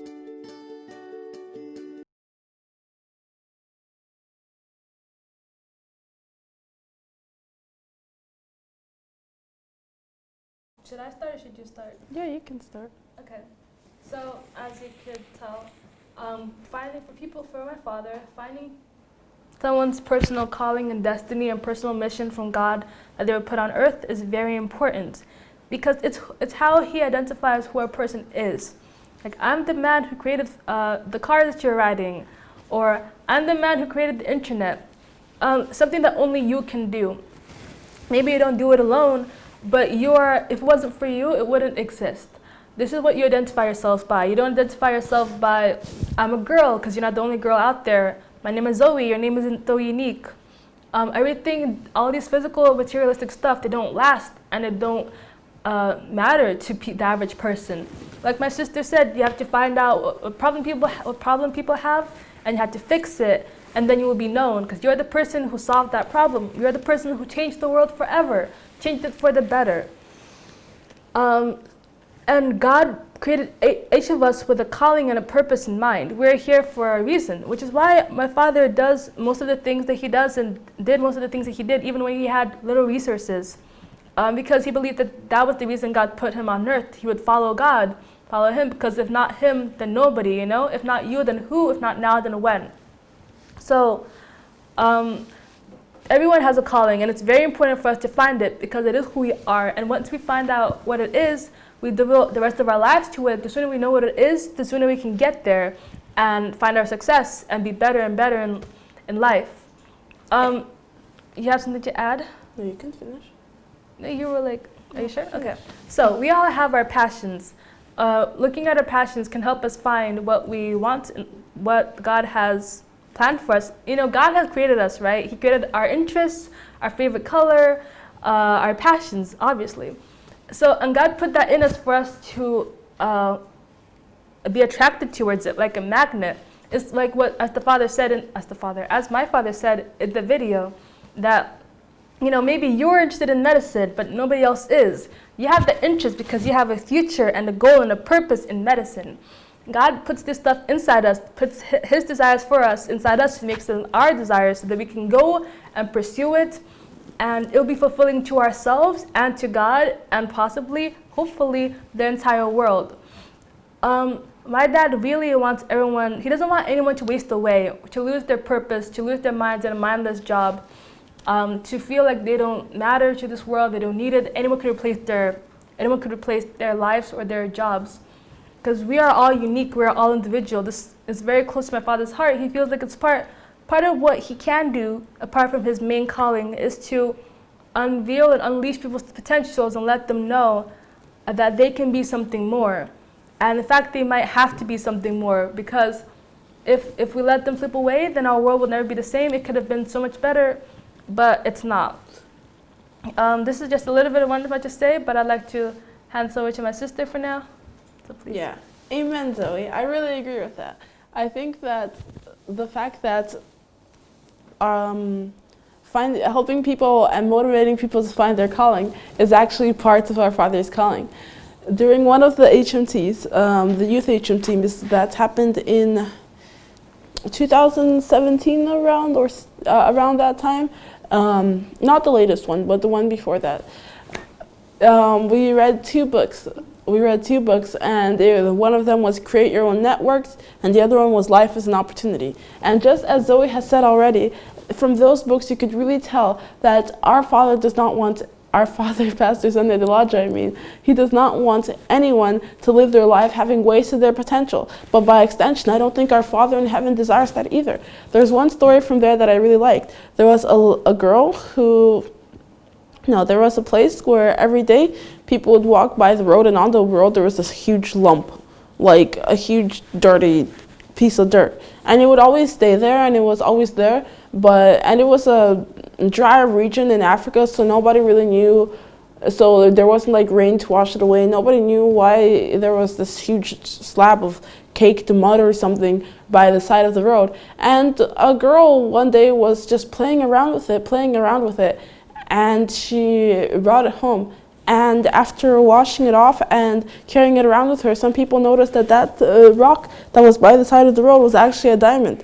So many people have been passing by that opportunity all their lives, walking past it, and they never took the extra mile, the extra step to reach out and grab it. And that one little girl did, and that really made more opportunities for her family. And there's all types of those stories in Life is an Opportunity and in Create Your Own Network. So what is the point of that story? It's to show that you have to take the opportunities around you. But I think that it's hard to know which opportunities you should accept, know which opportunities you want to get you closer to your goal if you don't have a goal. And I think that's the importance of having a calling.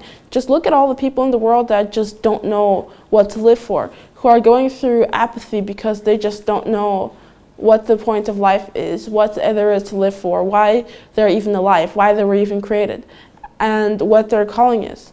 Sure, they might have interest or something, but there's nothing that they're completely committed to. But just from that video, that puts you a step on the right track. Is there something that you've always been interested in since you were a kid?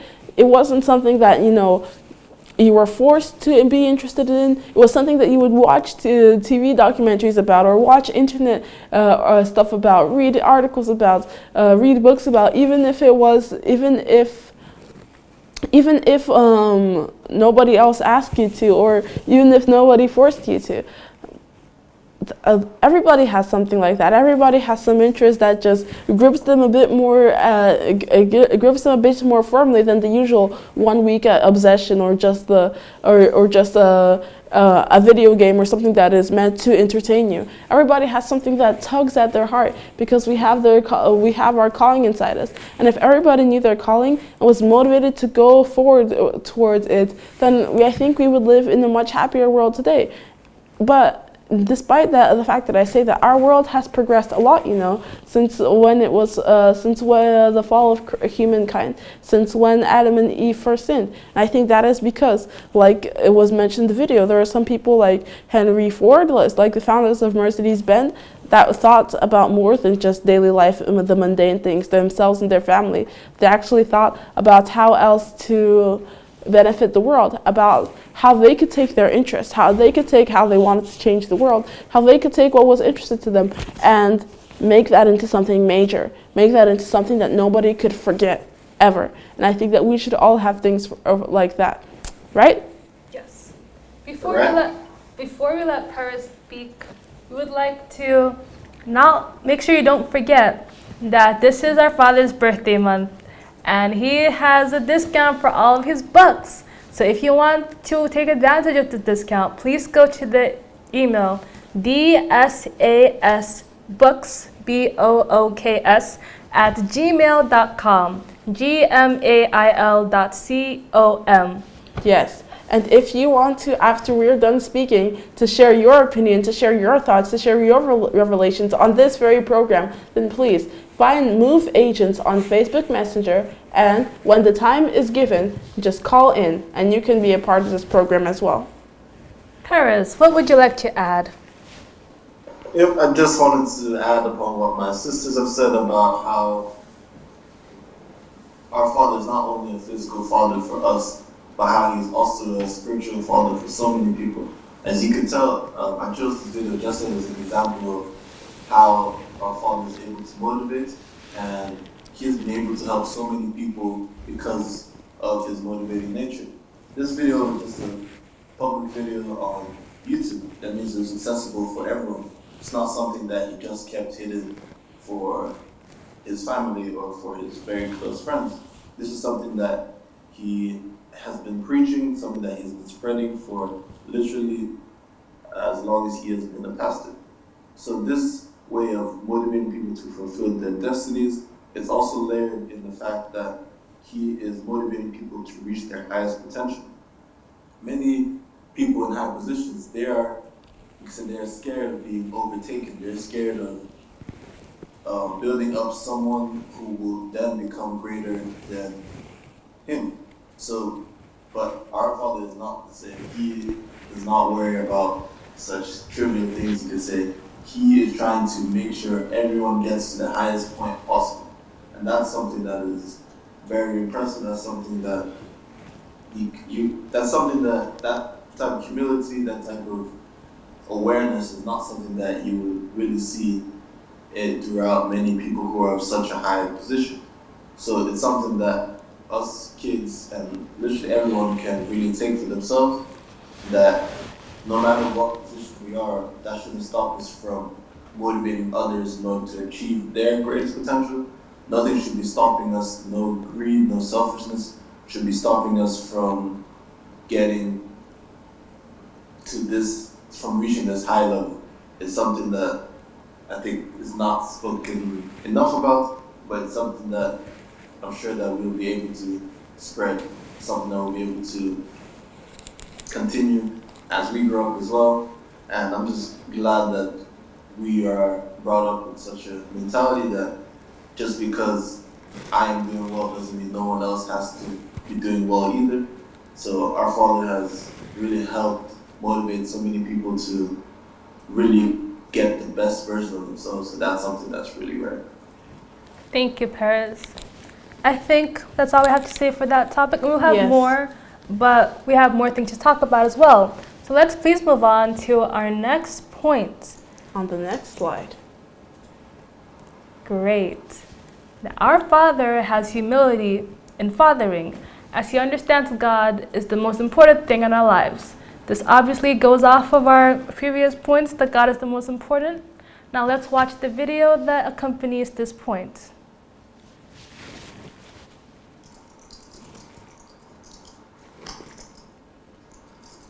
We only serve God when we serve people.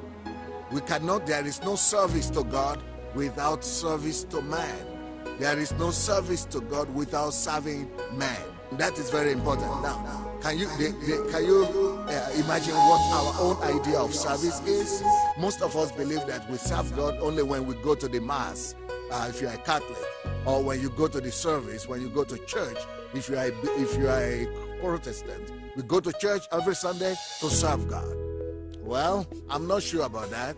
And some of us who are really very enthusiastic and very religious and very pious and very righteous and very holy and really very passionate about our faith, most of us try to serve in the church. Some of us serve as ushers, some of us serve as choir members, some of us serve as children workers, and we try to do our best.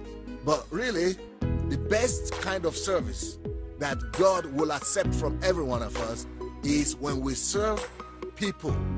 You know, all of us, we want to serve the God that we don't see, the God that is so far, the God that is so, abstract. You know, so we like this idea of serving God abstractly. Oh, I'm serving God, I serve God, I know God. What do you do? Well, I go to church. Well, I try to do something in my church. Some people actually equate serving God with money. Well, I give some money to people. I give money to church. That's my service. Well, you cannot really serve God that you don't see if you don't pay attention to people that you see. Now, let's look at the scripture. Do you remember the situation when Jesus Christ actually washed the feet of his disciples? What do you think he was doing? What do you think the lesson was? Because I actually know there are some denominations right now all over the world that is what they do. They actually physically try to wash the feet of their members, and they wash each other's feet. Nothing bad about that. If you like it, let's go ahead and do it. But the real lesson that Jesus is trying to teach us in that story is that it is about people. Even though Jesus himself is the Son of God, not just the Son of God, Jesus is God all by himself. And despite that, he will not bypass people. And some people think, no, Jesus, you are too important to pay attention to ordinary people like us. You are too important to begin to serve us and wash our feet. Jesus didn't think that way, because if they are people, according to Jesus, these people are made in the image of God. And these people carry God's likeness. And whatever he's doing for them, he's actually doing for God. So by Jesus washing the feet of his disciples, he was actually washing the feet of God. Because God is in every person. The nature of God is in every man. So by Jesus showing us that example, that each time we sacrifice ourselves, our time, our resources, our energy to serve man, that we are actually serving God in heaven. For you to serve God, for you to really prove to God and impress God that you are serious about serving him, you need to begin to pay attention to ordinary people, humans, and begin to extend your service to them. It is when you serve people that you convince God truly that you want to serve him. It is only when you pay attention to people, when you begin to serve them with your gifts, with your talents, with your resources, with your time, when you begin to give your love to ordinary people, that is when you convince God that, God, I'm not doing this just for you to be able to bless me, or for you to be able to give me something, or for you to be able to show me for me to show you how good I am. I'm doing this because I love you. And if I love you, I love your creation. If I love you, I love your people. And I am ready to do anything for your people just to prove my love for you. And when you can prove your love for God, not by doing something directly to God, because you don't see God, he doesn't complain about anything against you. He cannot, you don't feel guilty. But when people who offend you from day to day, people who don't treat you well, when people who don't give you anything, who cannot contribute to your life, when people who maybe even have done bad things to you, when you begin to consider them, and because of the love of God, you begin to go out of your way to serve them, to do something good to them, to be kind to them, that is when you really prove to God, and God is convinced that, yeah, this person is really serious. If you love God for real, you will love people. There is no way you will love God that you will not love people. It's just not possible. When you love God for real, you will recognize God in people. You will feel the compassion of God for people. You will have the heart of God. So if you are a believer, I want to challenge you that your belief is not just your vertical relationship between you and God. Your faith in God has to be also horizontal, and that has to be in how you relate to people in your life or around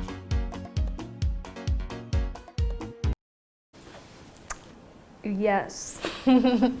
This point obviously has very closely connected to how everything is about God, not himself. And Jesus himself was God, and he was, as Pro mentioned before, born as a humble carpenter. Through his whole ministry on earth, he was very humble. Even though he was king of the Jews, he washed other people's feet, even though he allowed his own feet to be washed. He came to serve. He came to help us to build a close relationship with God. He died for us. He was a sacrifice for us. And if our Father is trying to emulate God, and Jesus was God on earth, he is also going to be obviously very humble. Everything he does is for other people. So he put on earth to help others. We're all put on earth to help each other. We don't survive on our own. humility is obviously a very part of our Father's ministry, as it was of Jesus' ministry. And again, this just proves that if you look at him, if you listen to what he's saying and look at what he's doing, you know that he's not selfish. It's not about himself. It's all for other people. It's also that he wants, you know, when you find something good, if you're not selfish and you don't have a black heart, you want to share it with the world so that we'll all share and enjoy it together. We're going to keep this point a little bit short because we're already running very long on time. But Pearl, what do you have to say? Yes, I think that it's true that our Father is humble and that he does everything for God, because that's something that has actually become quite part of my mentality, that I have to spend my life serving God. But since I was younger, the best way that I knew that I was taught to serve God was through serving other people. That's just something that comes naturally to us in our family, because our father and our mother, they're the type of people who know that God has created everyone. God is in everyone. And when Jesus was on earth, he didn't just hang out with his disciples and be like, yeah, I'm the right denomination. I'm righter than everybody else. Say, if you want to be saved, come to me. Or like, if you want to be saved, be the exact same as me. I'm not coming out to you lowly people that I disagree with and talking with you. No.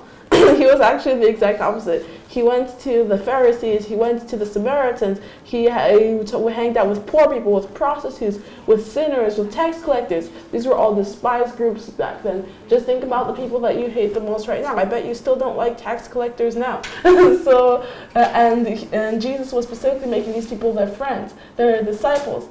And to do that without thinking of his reputation, without thinking, oh, I'm the Son of God. Why can't I just do whatever I want? Why can't I just do whatever I want to make people look well at me? Why can't people just bow down to me rather than me having to go out to these people and wash their feet? Instead of doing that, he actually humbled himself to reach out to everyone. And that's exactly what, as Zoe has said, our Father is trying to imitate. And not only that, he has inculcated in our minds that we should try to imitate. So we know that we have to serve people, not because we're so good, not because we're so amazing, but because we are Christians, because we are children of God.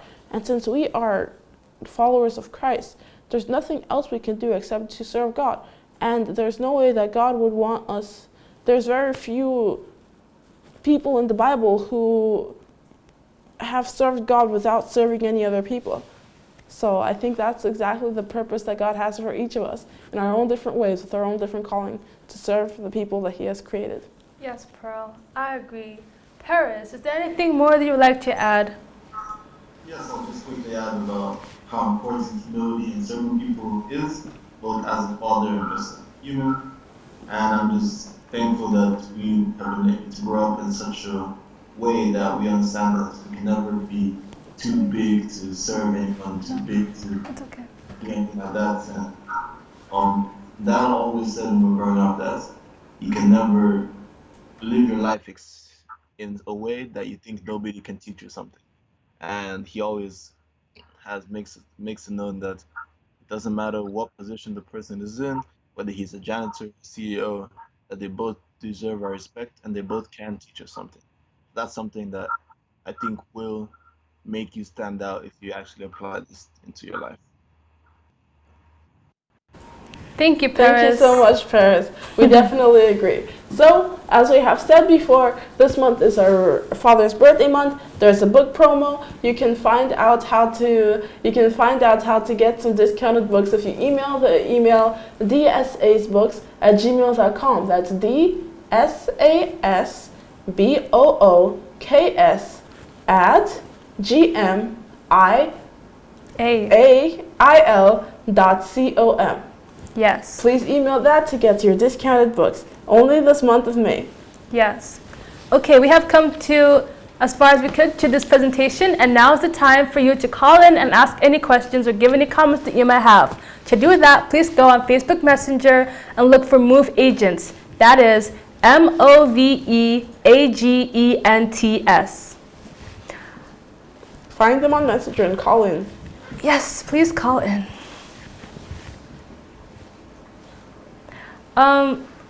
We have some extra. Yeah, we have some extra points. Nuggets of information that we might talk about as you guys call in. Yeah, so we can just be casually discussing this as we're waiting for your calls. So one of the other things that we love about our Father is that he greatly teaches and values truth. And we all know the saying, right, that ignorance is bliss. And I think that a lot of us know that maybe if you were in science class and you grew up singing the song, Twinkle, Twinkle, Little Star, How I Wonder What You Are. And you go in science class and you learn that those diamonds in the sky are actually burning balls of gas. And they're already dead. And they're already dead. We're just seeing them years and years after they've already exploded, and yeah, we're literally just seeing. So basically they're not diamonds in the sky, and we'll never actually be able to reach out and touch them, and all those Peter Pan type of Disney things that we watched as children or lies. Of course, when those things happen, you just feel so bad. You're like, that ruined my childhood. It was so much fun to believe that one day a fairy would come down, cast her magic spell over me. Hello. We have a caller. Hello, good sir. Hello, ZOE parents. How are you? Nice to hear you. We are fine. This is Tuka Baribo, calling from the USA. Oh, awesome. Okay. Yes, this is quite an interesting story, by three of you. I've been listening and thank you. And I've been challenged, by the testimonies and the good things that you are saying about your DSA. We can never always forget what DSA is doing. DSA is raising the bar, as a father, as a mentor, as a pastor, whatever you can call him, so high that is, almost difficult to meet that bar. I have 3 children. 2 girls and 1 boy, just like you all. And I have my challenges. I have all my children in Western world. So I understand, I relate with some of the things you are saying. Because I was brought, I grew, to maturity, all through my days in Africa.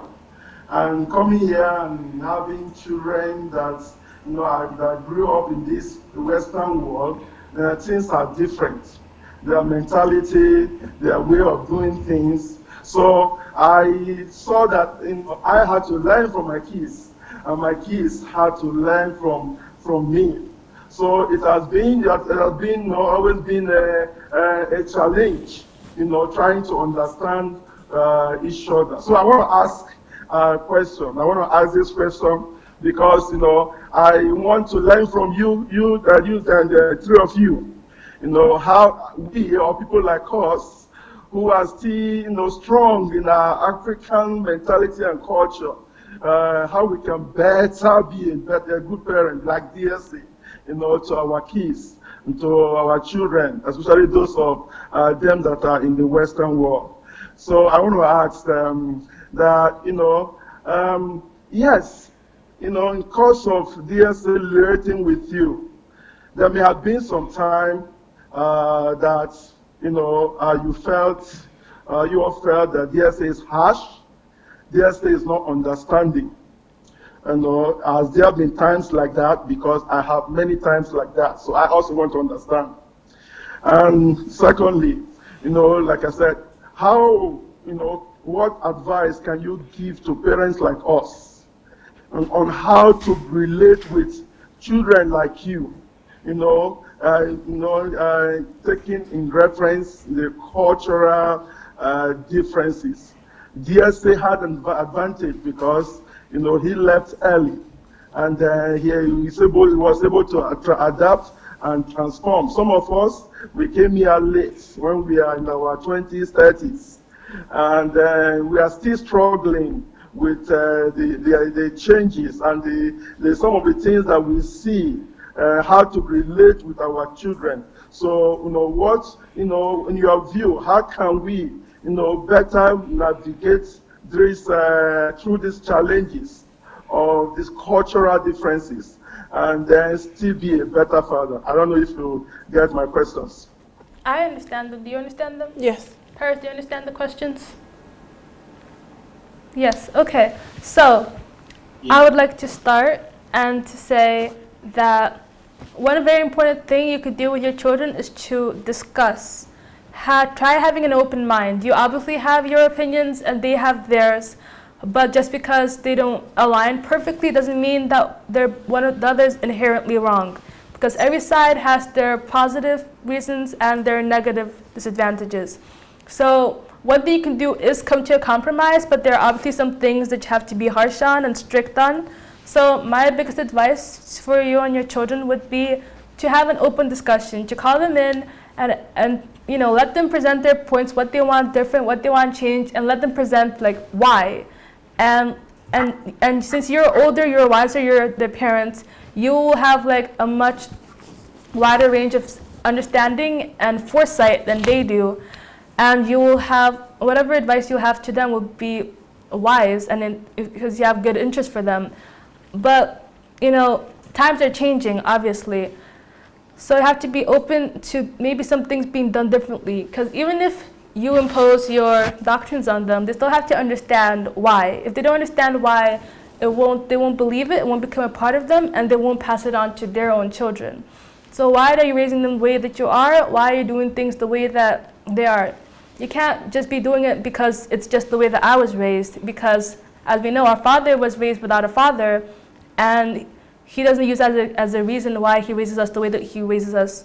He raises us in his own distinct way because he has a goal, he has a future that he sees for us.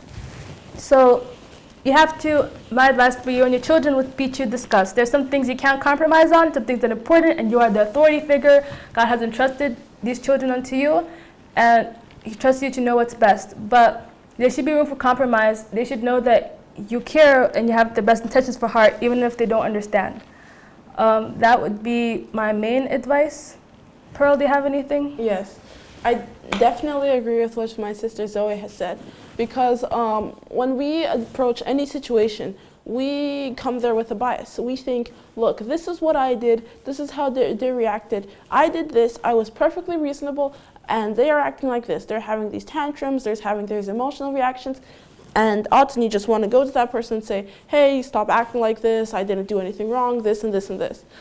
Obviously, but a lot of the times what we don't expect is, despite the fact that we have a perfect alibi in our minds, that person has a completely different point of view. That person definitely misinterpreted what you did, or definitely had a different point of view on what you did. Humans, we are complex creatures, and we have a wide range of emotions.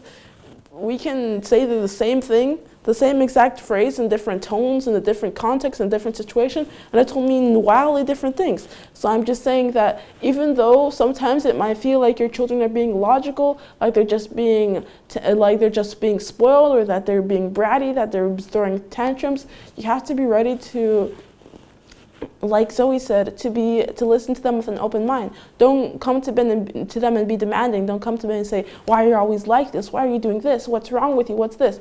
Because especially if they're in a vulnerable emotional state, they'll feel like you have a problem with them as a human being, as an existence. They'll feel like even if they wanted to talk to you, you at that moment don't like them, or that you wouldn't understand because they weren't trying to provoke you, but now you're so mad at them. Come to them and try to understand, wait, what just happened there? I see that I've upset you. I see that something has gone wrong. Could I please hear your point of view? And try not to interrupt them. Try not to interject and say, no, you're wrong. No, this is what I was doing. No, it's your fault. It might be their fault, but in the modern world now that people have become a little bit more distant because of social media, though we're connected, we're also distant, I think people really understand the value of listening, of hearing the other person's point of view, not just hearing what they're saying, but listening, understanding. And of course, we can't read another person's mind, so our best shot is to listen to them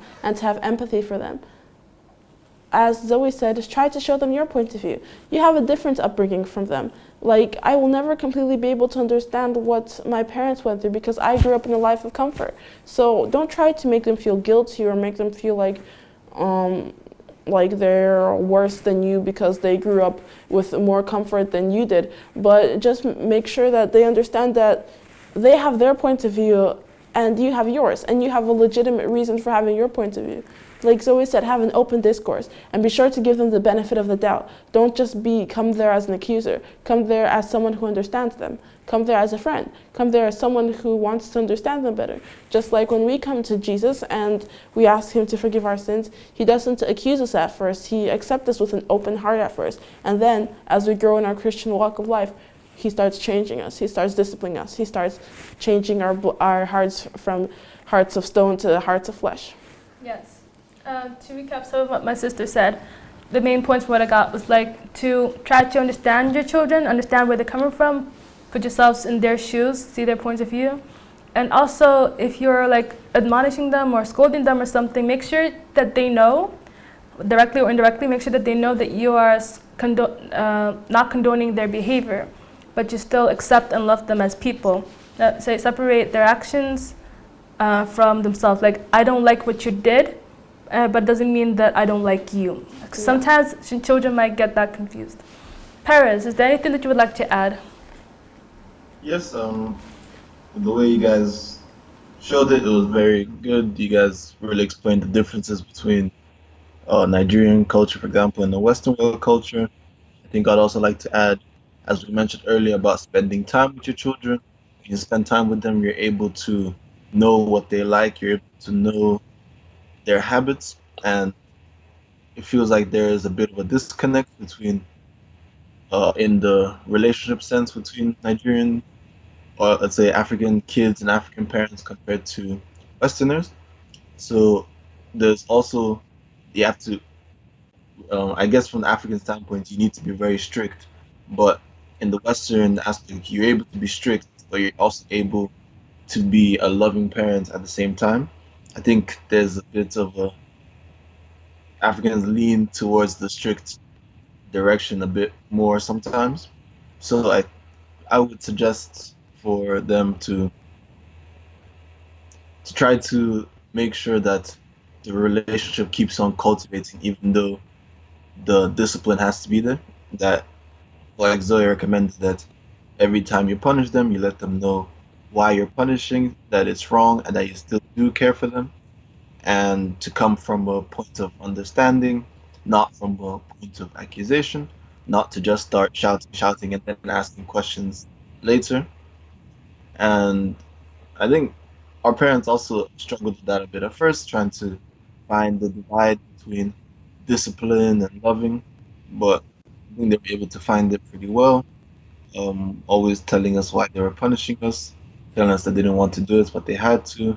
It's for us, and maybe also finding different ways to punish, because it seems to be mostly of a physical punishment in Africa compared to in the Western world, where they'd ground you, for example, take away something from you.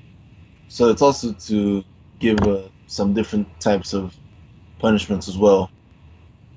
So I think that's what I'd suggest. Thank you, PEREZ.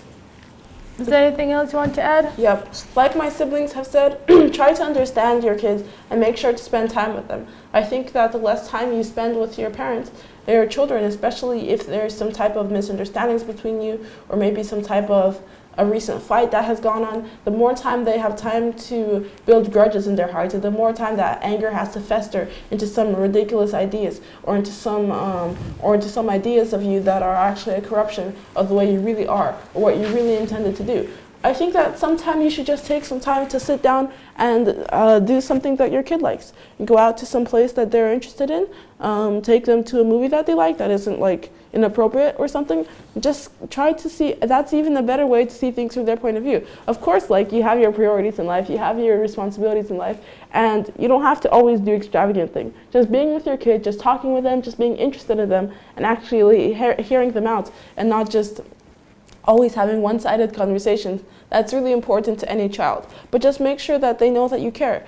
Of course, just presents or outings aren't the evidence of a relationship. That's just like the bonuses. But just any time that you feel like you just want to give your child a treat, make sure you Just give them these surprises once in a while. But on a daily basis, make sure that you're asking them how they're doing or what they want to achieve or what they're interested in, what's something new that they learned or want to talk about. Just make sure that they know that you're interested in them and you want to know more about them and you want to know about what interests them. Thank you. And to add to that, the benefits of knowing your child and spending time with them is you'll know what disciplines work on them and what disciplines don't. Maybe the things that worked on you won't work on them because people are different. You know, we're all different. Maybe one child deserves a different kind of punishment, a different treatment that has more effect on that person. But I think that's all I have to say on the matter. Thank you for calling in. Thank you so much. We have another caller? No, we should go to the next point. Yeah, we're waiting for more callers. Please continue to call. If you forgot, move agents on Facebook Messenger. Also, if you're very emotional, don't take out your emotions on your kid. If you need to punish your kid, wait until you're calmed down so you don't do anything unreasonable. Yeah. So, greatly teaches... No, we just did that. Yeah, we just did that. For the next point, that is... We were interrupted while doing that. Oh, okay, continue. Yeah, greatly teaches... Oh, we have a caller? Yes. Yeah. Hello. Nice to hear you. Oh my God. Hello, my beautiful kids. Hello. Amazing and wonderful kids. Thank you so much. You guys are really the duplicates of DSA and Pastor Bosse. We're honored. We are individuals. You guys are wonderful. I just have one question for you before I start. Go ahead. Tell me the secret of your coming out this great. What made you be this great? What is the secret? In order to achieve anything, you have to do it over and over again. I think that ever since we were tiny, Dr. Sunday DeLodge was teaching us the gift of analysis by sitting down with us, reading some of his sermon, reading some wise articles he had found, reading some excerpts from books that he had found, and not just reading it and telling us to go. Like sometimes we do in class, we put stuff into a child's brain and then we just send them off without actually developing it, except for homework. He had us answer questions about it. He actually had us draw our own conclusion about it. He actually had to analyze it, have our own applications of it, and finally ask our own questions about it. And if we didn't get the right conclusion from analyzing it, then he would ask us, okay, but I don't think that you've seen the essence of it, okay, but I don't think that you understand the point of it. So he would teach us to analyze from a very young age. So I think that a lot of the things that we can do today to pick up on a lot of things that, for example, our parents do, or to analyze a lot of the things that are going on in the world is because of the practice that we had with Dr. Sunday DeLodge as children, that we did it over and over again, and that was something normal for us. Wow. You know why I asked this question? Because let me not exaggerate. 50% of pastors' children don't come out like this. They don't. So what could that be? Well, because if I take from the point that because your pastor and your mom is a pastor, they too, they have pastors and mothers that are there, but yet they don't come out like this. Because you guys, in fact, my head is filled up. I'm like, what is going on here? What is going on here? This is too much. This is too much, girls. I must commend you. I must commend you. We are very grateful. Don't forget our brother. And our brother as well. Go to the Most High God. And that now brings down to what DSA is teaching us. Because he says that every home that is good stands from the Father. The Father is the head of every home. And the Father is the foundation. And once the foundation is not good, it's not good. You guys just showed us what DSA is. You nailed all he is teaching us. You just vindicated that man from all he is. You children, the wife, you all made it clear to us. Because if you are this good, and your mother is this good, he is the head for sure. He is the foundation for sure.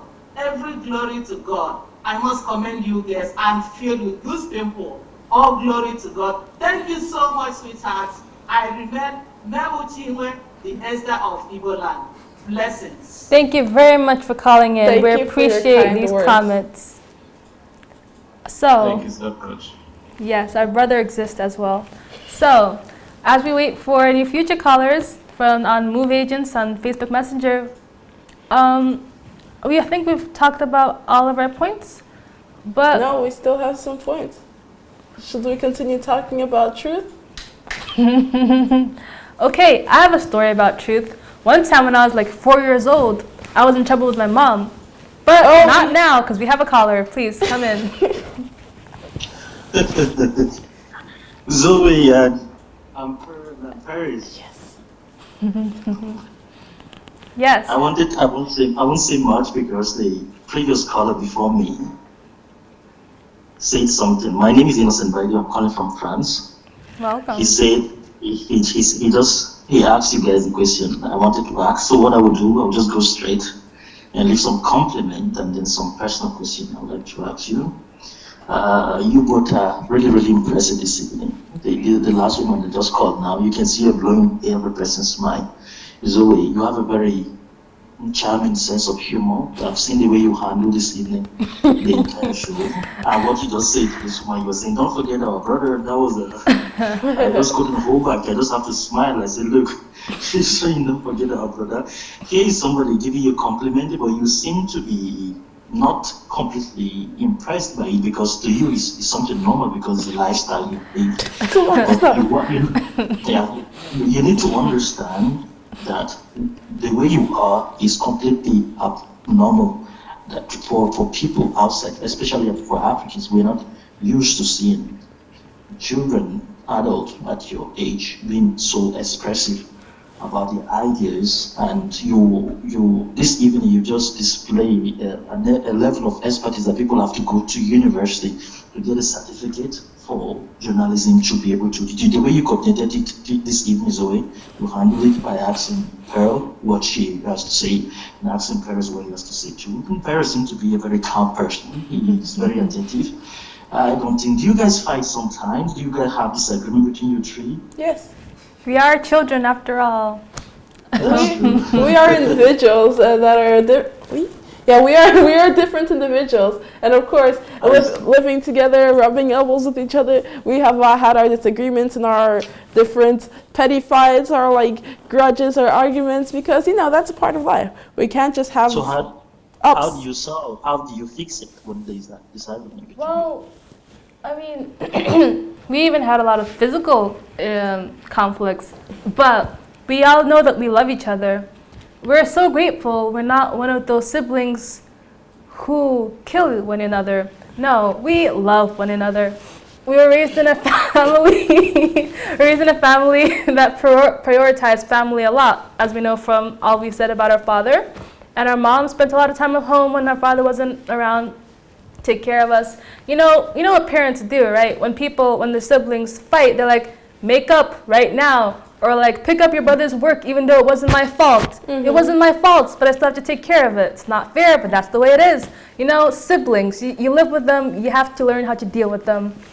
But I think that both of us really want to recognize that our brother exists because he is our big brother, and we look up to our big or older authority people, Like, our brother was also part of our discipline in a very slight way.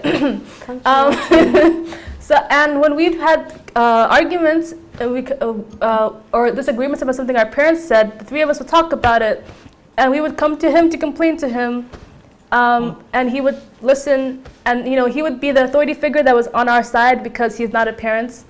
So it's very important to remember that our brother exists, and he also influences my sister and I the way that we are.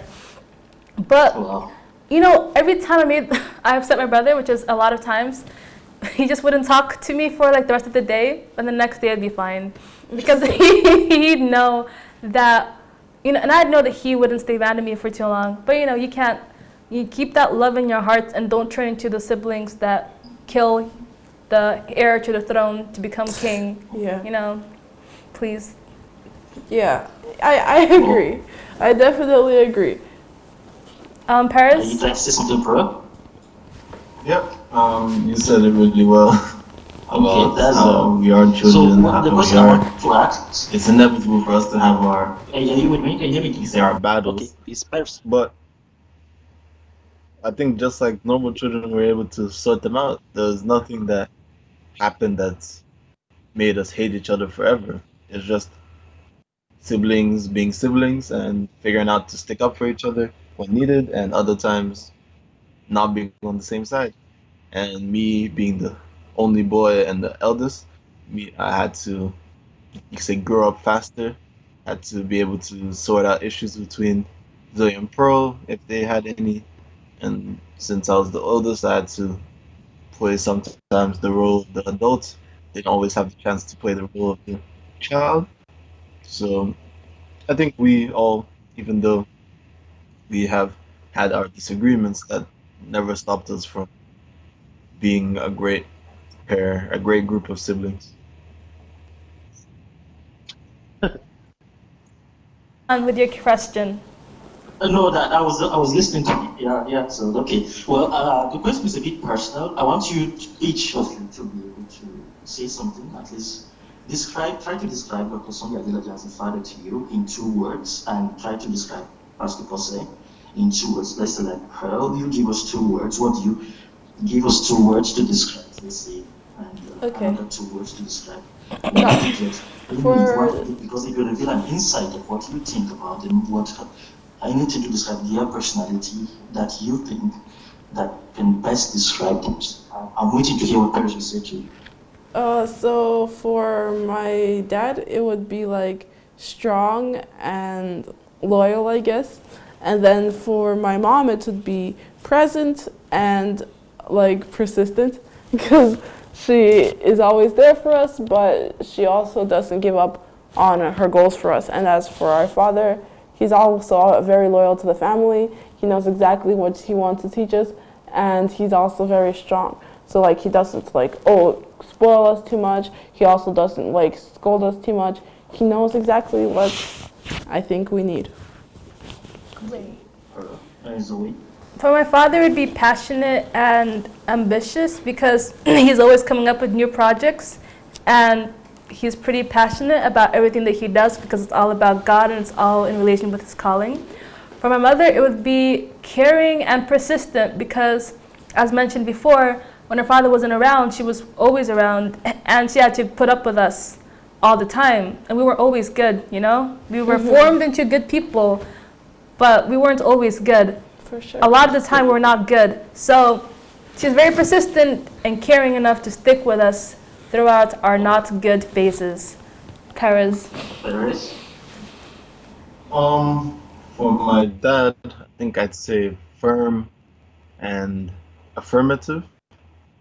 For my mom, I'd say patient and understanding. The reason I chose firm affirmative for my dad is because, like, you could say, like, because he had to be the father, he had to usually play the role of disciplinarian, but he was also like the teacher because he was always teaching us things. And as kids, when we'd see him preaching, we could see the confidence glowing. We could see him exuding this aura of determination. So just growing up and knowing that he was not scared of anyone of anything, that really like shows like a profound understanding because she had to stay at home with us more, especially when my dad was traveling a lot. She had to deal with 3 very different children, and that takes time and understanding, and also takes a lot of patience because it's not easy to manage people, but it's even harder to manage children. So I think that's why I choose those words. Well, I think I agree with you. I agree with you, Zoe, too, about DSA being passionate and ambitious. And 2 words kept coming up. And Zoe and Pearl said the word persistent. The word is persistent. You agreed with that too. You also added that word. I think this reveals some personality about them. So my final word for you is that keep up with this good work. You are doing great. You are very beautiful, ladies, and Perez. Perez, I can see him with beard, so that's great too. Keep up with this good work. You're going to change a lot of life. Please, I want you to dream big, big for Africa, because you are full of this energy, full of this passion, you will have the opportunity now, the platform, and you are trained, you have the experience now, so please dream big for Africa, and God bless you and good luck. Thank you very much for your call. It is very much appreciated. Thank you. We have time for one more call. Remember, Facebook Messenger, move agents. And Wait. Let me finish my story. I was 4 years old, and I was in trouble with my mom. And my father came back from wherever he was coming from, and my mom told him about whatever I was wrong with. And I was like a liar. And so my father said, if you tell me the truth, I won't punish you. So I told the truth, he let me go, and I ran to my room. Truth is very important to our father. As you know, since he's calling out all these churches and all these bishops and pastors who are abusing... GOs. Okay, time. Caller, please. Yes, caller. Hello, good evening. Hello. This is Toxic Gift. Hi. Oh, nice to hear you. Gary, it's so nice to hear from you. I'm so glad to hear you guys. We too. Talk. Yes, you're also having some family experiences, huh? And this is the first time I'm actually calling in, after you guys, talk like this. I've listened to you guys talk sometimes ago, but there was no opportunity to call. But I thank God for this opportunity. So, hello, Pell. Hello, Zoe. And hello to Perez. Good to see you guys. I have a question. I have like 2 questions. The first one, I wanted to know, what were the books that you guys read when you were probably much more younger that made you to be able to articulate so easily? And that's one. Then the next question is, were you guys ever scolded for doing something wrong? And if yes or no, well, what were your disciplinary measures that your parents gave to you? Can you remember any of them? What were some of the disciplinary measures that were given to you guys for probably going against the rules, or not doing something right, or not doing it on time, or all of those? I don't know if you understand what I'm saying. Yes, of course, we totally understand. Thank you so much for calling. Okay. We'll Thank make you. sure to answer your questions. I think PEREZ should start with this one, since he's the oldest and has the most experience with this question. Okay, let's start with the first one. Well, since we went to an American school, we obviously had the schooling list that we had to read, all the books that these American kids had to grow up. If you hear us, we have a bit of an American accent because we were taught our English from American teachers. And however, at home, I don't know where our parents got all these books and not DVDs. Back in the day, we had sets, VHS tapes. We also learned English and how to articulate by watching a lot of these kid shows that teach you how to speak, the right pronunciations. So I don't like any specific names, I think, of books that I was reading, but I do remember there were lots of interactive books and stories that we were reading. And of course, I think every kid has been disciplined while growing up. Of course, we got sometimes the belt, we got the slipper, um, but other times we got grounding, say from TV, or one time my phone got taken away and I was devastated. Um, Sometimes for me because I was social, so like I wasn't allowed to go see my friends, for example. Um, So mainly punishments like that. Sometimes the classic stand in the corner with your knees and your hands up. But I think that one was mostly for Zoe. It was the most naughty one as a kid. And yeah, I think mainly they tried to have a good balance between the physical punishment and the ones where it's like grounding, where you can't watch TV or you can't play games for a while. Yeah, that's what I'd say. I don't know because my mom didn't know, but grounding is when you can't do something. If you're grounded from your phone, you can't use your phone. If you're grounded from hanging out with your friends, you can't go hang out with your friends. So that's that.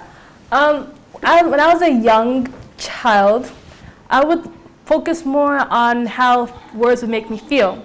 So I would also listen to DVDs, and I would like how I just imagined the scenarios in my head. So for me, words became something like paint a picture with your words. That's what I try to do sometimes. And with songs and poems, I like how they make you feel things, make you think of things in a very nice, convenient way. Like with certain rhythm, with certain beats, not too many words, and in words that you can understand. I like it for it to be understandable, convenient, simple, because it does matter how you portray your message, but you have to make sure that more people can understand it than less. Only the pristine people who understand my vocabulary and language can understand this. I want many people to understand, as many people to experience what I feel. And of course, we read books in American education and read some of my parents' books, but I also read a lot of fiction because for me it was about imaginative and understanding, and it was cool. So yes, my brother mentioned that for me, I would like stand on my knees or lift my hands. That was mostly after I came back from Nigeria. So I think that's why I got it more. My brother was also, as he mentioned, more social. So that's what they used against him. But me and maybe my sister didn't really have that much people that we would hang out with on as regularly as my brother would. Also, my brother got a phone. He was like much younger than when I got a phone.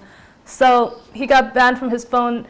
It didn't happen to me. So for me, most often it would be also the slipper, scolding. Most of the time, like her words would be enough. But there's a lot of teenage rebellion and stubbornness and lack of understanding and confusion. But for me, I would like to emphasize this because I didn't say this during the whole presentation. You have to make a decision of who you want to be, what kind of person you want to be, and then you start working on yourself. And then look at yourself when you were a child. Is this the kind of person you want to be, the kind of character you want to have? I remember when I was 11, I looked in front of the mirror and I was like, who do I want to be? And I want to be a responsible person, I want to be a fun person, I want people to feel fear around me.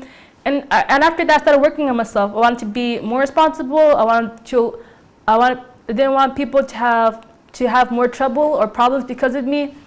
But that was like when I was 11. Before then, I needed discipline. I need to understand things. Things needed to click in my mind. But that was just mostly just having a really stern household. Like rules are important. It's very important. I'm not lenient. The parents are not lenient on some rules. They love you still, but order is important, and so is rules. So that's my take on your question. Pearl. Yes. As a child, I would usually only read fiction. I kind of regret it now. I think I should have read more of the spiritual books that we had laying around. I think the more you read, the better it is. But I did read a lot, but I basically only read fiction. Because I really love stories. I really love just learning things through stories, imagining the whole scenario, the same way Zoe said. There's just so many different worlds that you can find through stories, and I was always really interested in them. And I generally have good retentions when I read things. It's easy for me to remember them, and that's why I really liked reading stories. And I read almost all the children's literature in the house. I was having a lot of fun like that. I think that a good way that I learned words was to read the books, especially those that were interesting to me, and then to look up some words in dictionaries. A word that when I was younger that I saw in a lot of books was hesitate. like to not want to do something for a while, or to stop for a moment before you do it. And for some reason I was really stubborn with that word, and I didn't want to look it up, and I was trying to figure out what it meant myself. And maybe that's a fun challenge for you too, to also find some words that you don't understand that you want to figure out, and then compare what you deduced to the dictionary definition. That was fun for me too. Later, when I was grown up and stuff, my siblings and my parents would ask me for the definitions of words, so I felt like I wanted to learn more and more words so I could be a proper dictionary for other people. And then now the SAT and stuff, so I need to learn more words in order to pass the English section of the SAT. So yeah, I've always been more of a language arts person, more of a creative person. I've always liked reading, and I love to learn new words. I really love that. I remember the new words I learned from certain types of media and stuff, and I'm really grateful for that. And right now I'm trying to improve my Russian vocabulary, because I go to an English school. I mostly consume English media, and because of that, my English is good for someone of my age, but my Russian is kind of like a fourth grader's or something, by my point of view. So I just love languages, and I love developing myself through language and trying to challenge myself. As for punishments, yes, my parents would first of all give me warnings. Like when we were younger, they'd give us 3 warnings, and then they'd give us a punishment. That punishment would usually be spanking, that is with the slipper, or with, yeah, usually with a slipper, maybe with your hand sometimes, but the hand was rare. They would talk to us about what we did wrong. If we were stealing something like candy, then they would hide the candy, of course. And then if you did something wrong, or if you repeatedly lied or did something wrong, then you'd stand in the corner on your knees with your hands up from 15 to 30 minutes, usually. And then when we got older, I would have to feel sober about what I did and pray to God to forgive me after I was punished. So, yes. But also, my mom later started asking me, well, my mom and my dad would later start asking me or telling me that if I did this, I would get punished, or before they punished me, they would say, do you know why I'm punishing you? And then if I answered correctly, they'd say yes, and then they'd punish me. So yes, those are the punishments. Also, when we were younger, my mom would call us all to her bed because we'd have prayers. And before that, she would say, is there anything bad that you did today? You can say it. I won't punish you. And we would say anything bad that we did, and we would talk about it. But that was when we were young. She does it now sometimes, but you know. Well, if you're thinking about how to punish your own children, you just have to look through that yourself. Different punishments work differently on different children. A lot of people are against spanking as a whole. A lot of people are against any physical type of punishment. So you just have to understand your children, or understand the tendencies or type of child your child is. God has given that child to you, so I think that you'll be able to figure it out with God's help. Thank you so much, guys, for your sincerity, and thank you so much for all the teachings. I would say I really have learned a lot today, and I'm also grateful to Dr. Sunday and Pastor Bosse. They've done really well. I really, like the previous caller said, it's very rare you see pastors' children being this excellent. It's very rare when you come to the other side, like the Africa where I'm coming from. It's very rare. So Pastor Sunday and Pastor Bosse have really showed an example by, proving to the world that, they've been pastors and being able to attend to all the people that they can, be able to reach. But not just having the time to attend to people like we all see other pastors do, and don't have time for their own children. But you guys are approved that they never wasted any of their time and their resources trying to be a blessing to people out there and not remembering their own family. So I'm really grateful to Pastor the DSA and Pastor Bosse for such a wonderful example. Thank you so much, guys. Thank you. Thank you for the question. Before you go, have a lovely day. I want to also point out that people have said that we're quite exceptional for pastors' children. I think that part of that is because our parents mostly didn't force stuff on us. They gave us a certain degree of freedom. Of course, they had certain boundaries. They didn't just let us like wander out into the forest with wolves. It was like having an open space where like a sheep or something can feed and have a pasture, but like the shepherd is still watching over them. I think that often pastors' children, they're kind of crushed by the expectations, by all the dogma, by all the religion, by all the things pushing down on them, with nobody considering their religion, their interests, their feelings, their individuality. But in our family, it's encouraged to develop your individuality. It's encouraged to pursue your own interests. And you're told that you can decide the way your life will be. I mean, when we were growing up, mom didn't tell us that we needed to become pastors when we grew up, or we needed to become this when we grew up. He said that you'll probably become great lawyers, you'll probably become great this, you'll probably become great this. Wow. And he always pointed out our talents, he always pointed out what we could work on. It wasn't like this type of regime, and it wasn't like this type of like, I don't know, cage. Sure, there was some protection. Sure, there was some things we weren't allowed to do, and some things in place to protect us. And those also really annoyed us as kids. But still, we had a lot of places to explore, a lot of chances to read what we wanted, to watch what we wanted, and to be interested in what we wanted. And I think that's part of why we turned out to be the people that we are today. Like Zoe said, we are individuals, and that's because our parents weren't afraid to let us express our individualities. Thank you so much for calling. We appreciate your call. Yes, we appreciate your call. Thank you, Ms. Topsy Gift. That was Thank the you so last. much. Yes, Paris, thanks you as well. That was the last call for today. This wraps up. This concludes our live stream. Thank you so much for watching. Thank you very much for joining in. Paris, have anything to say? Well, we're grateful that you guys see us as such good kids, and we hope that we're able to help anyone today, and I hope the rest of you have a great rest of the day.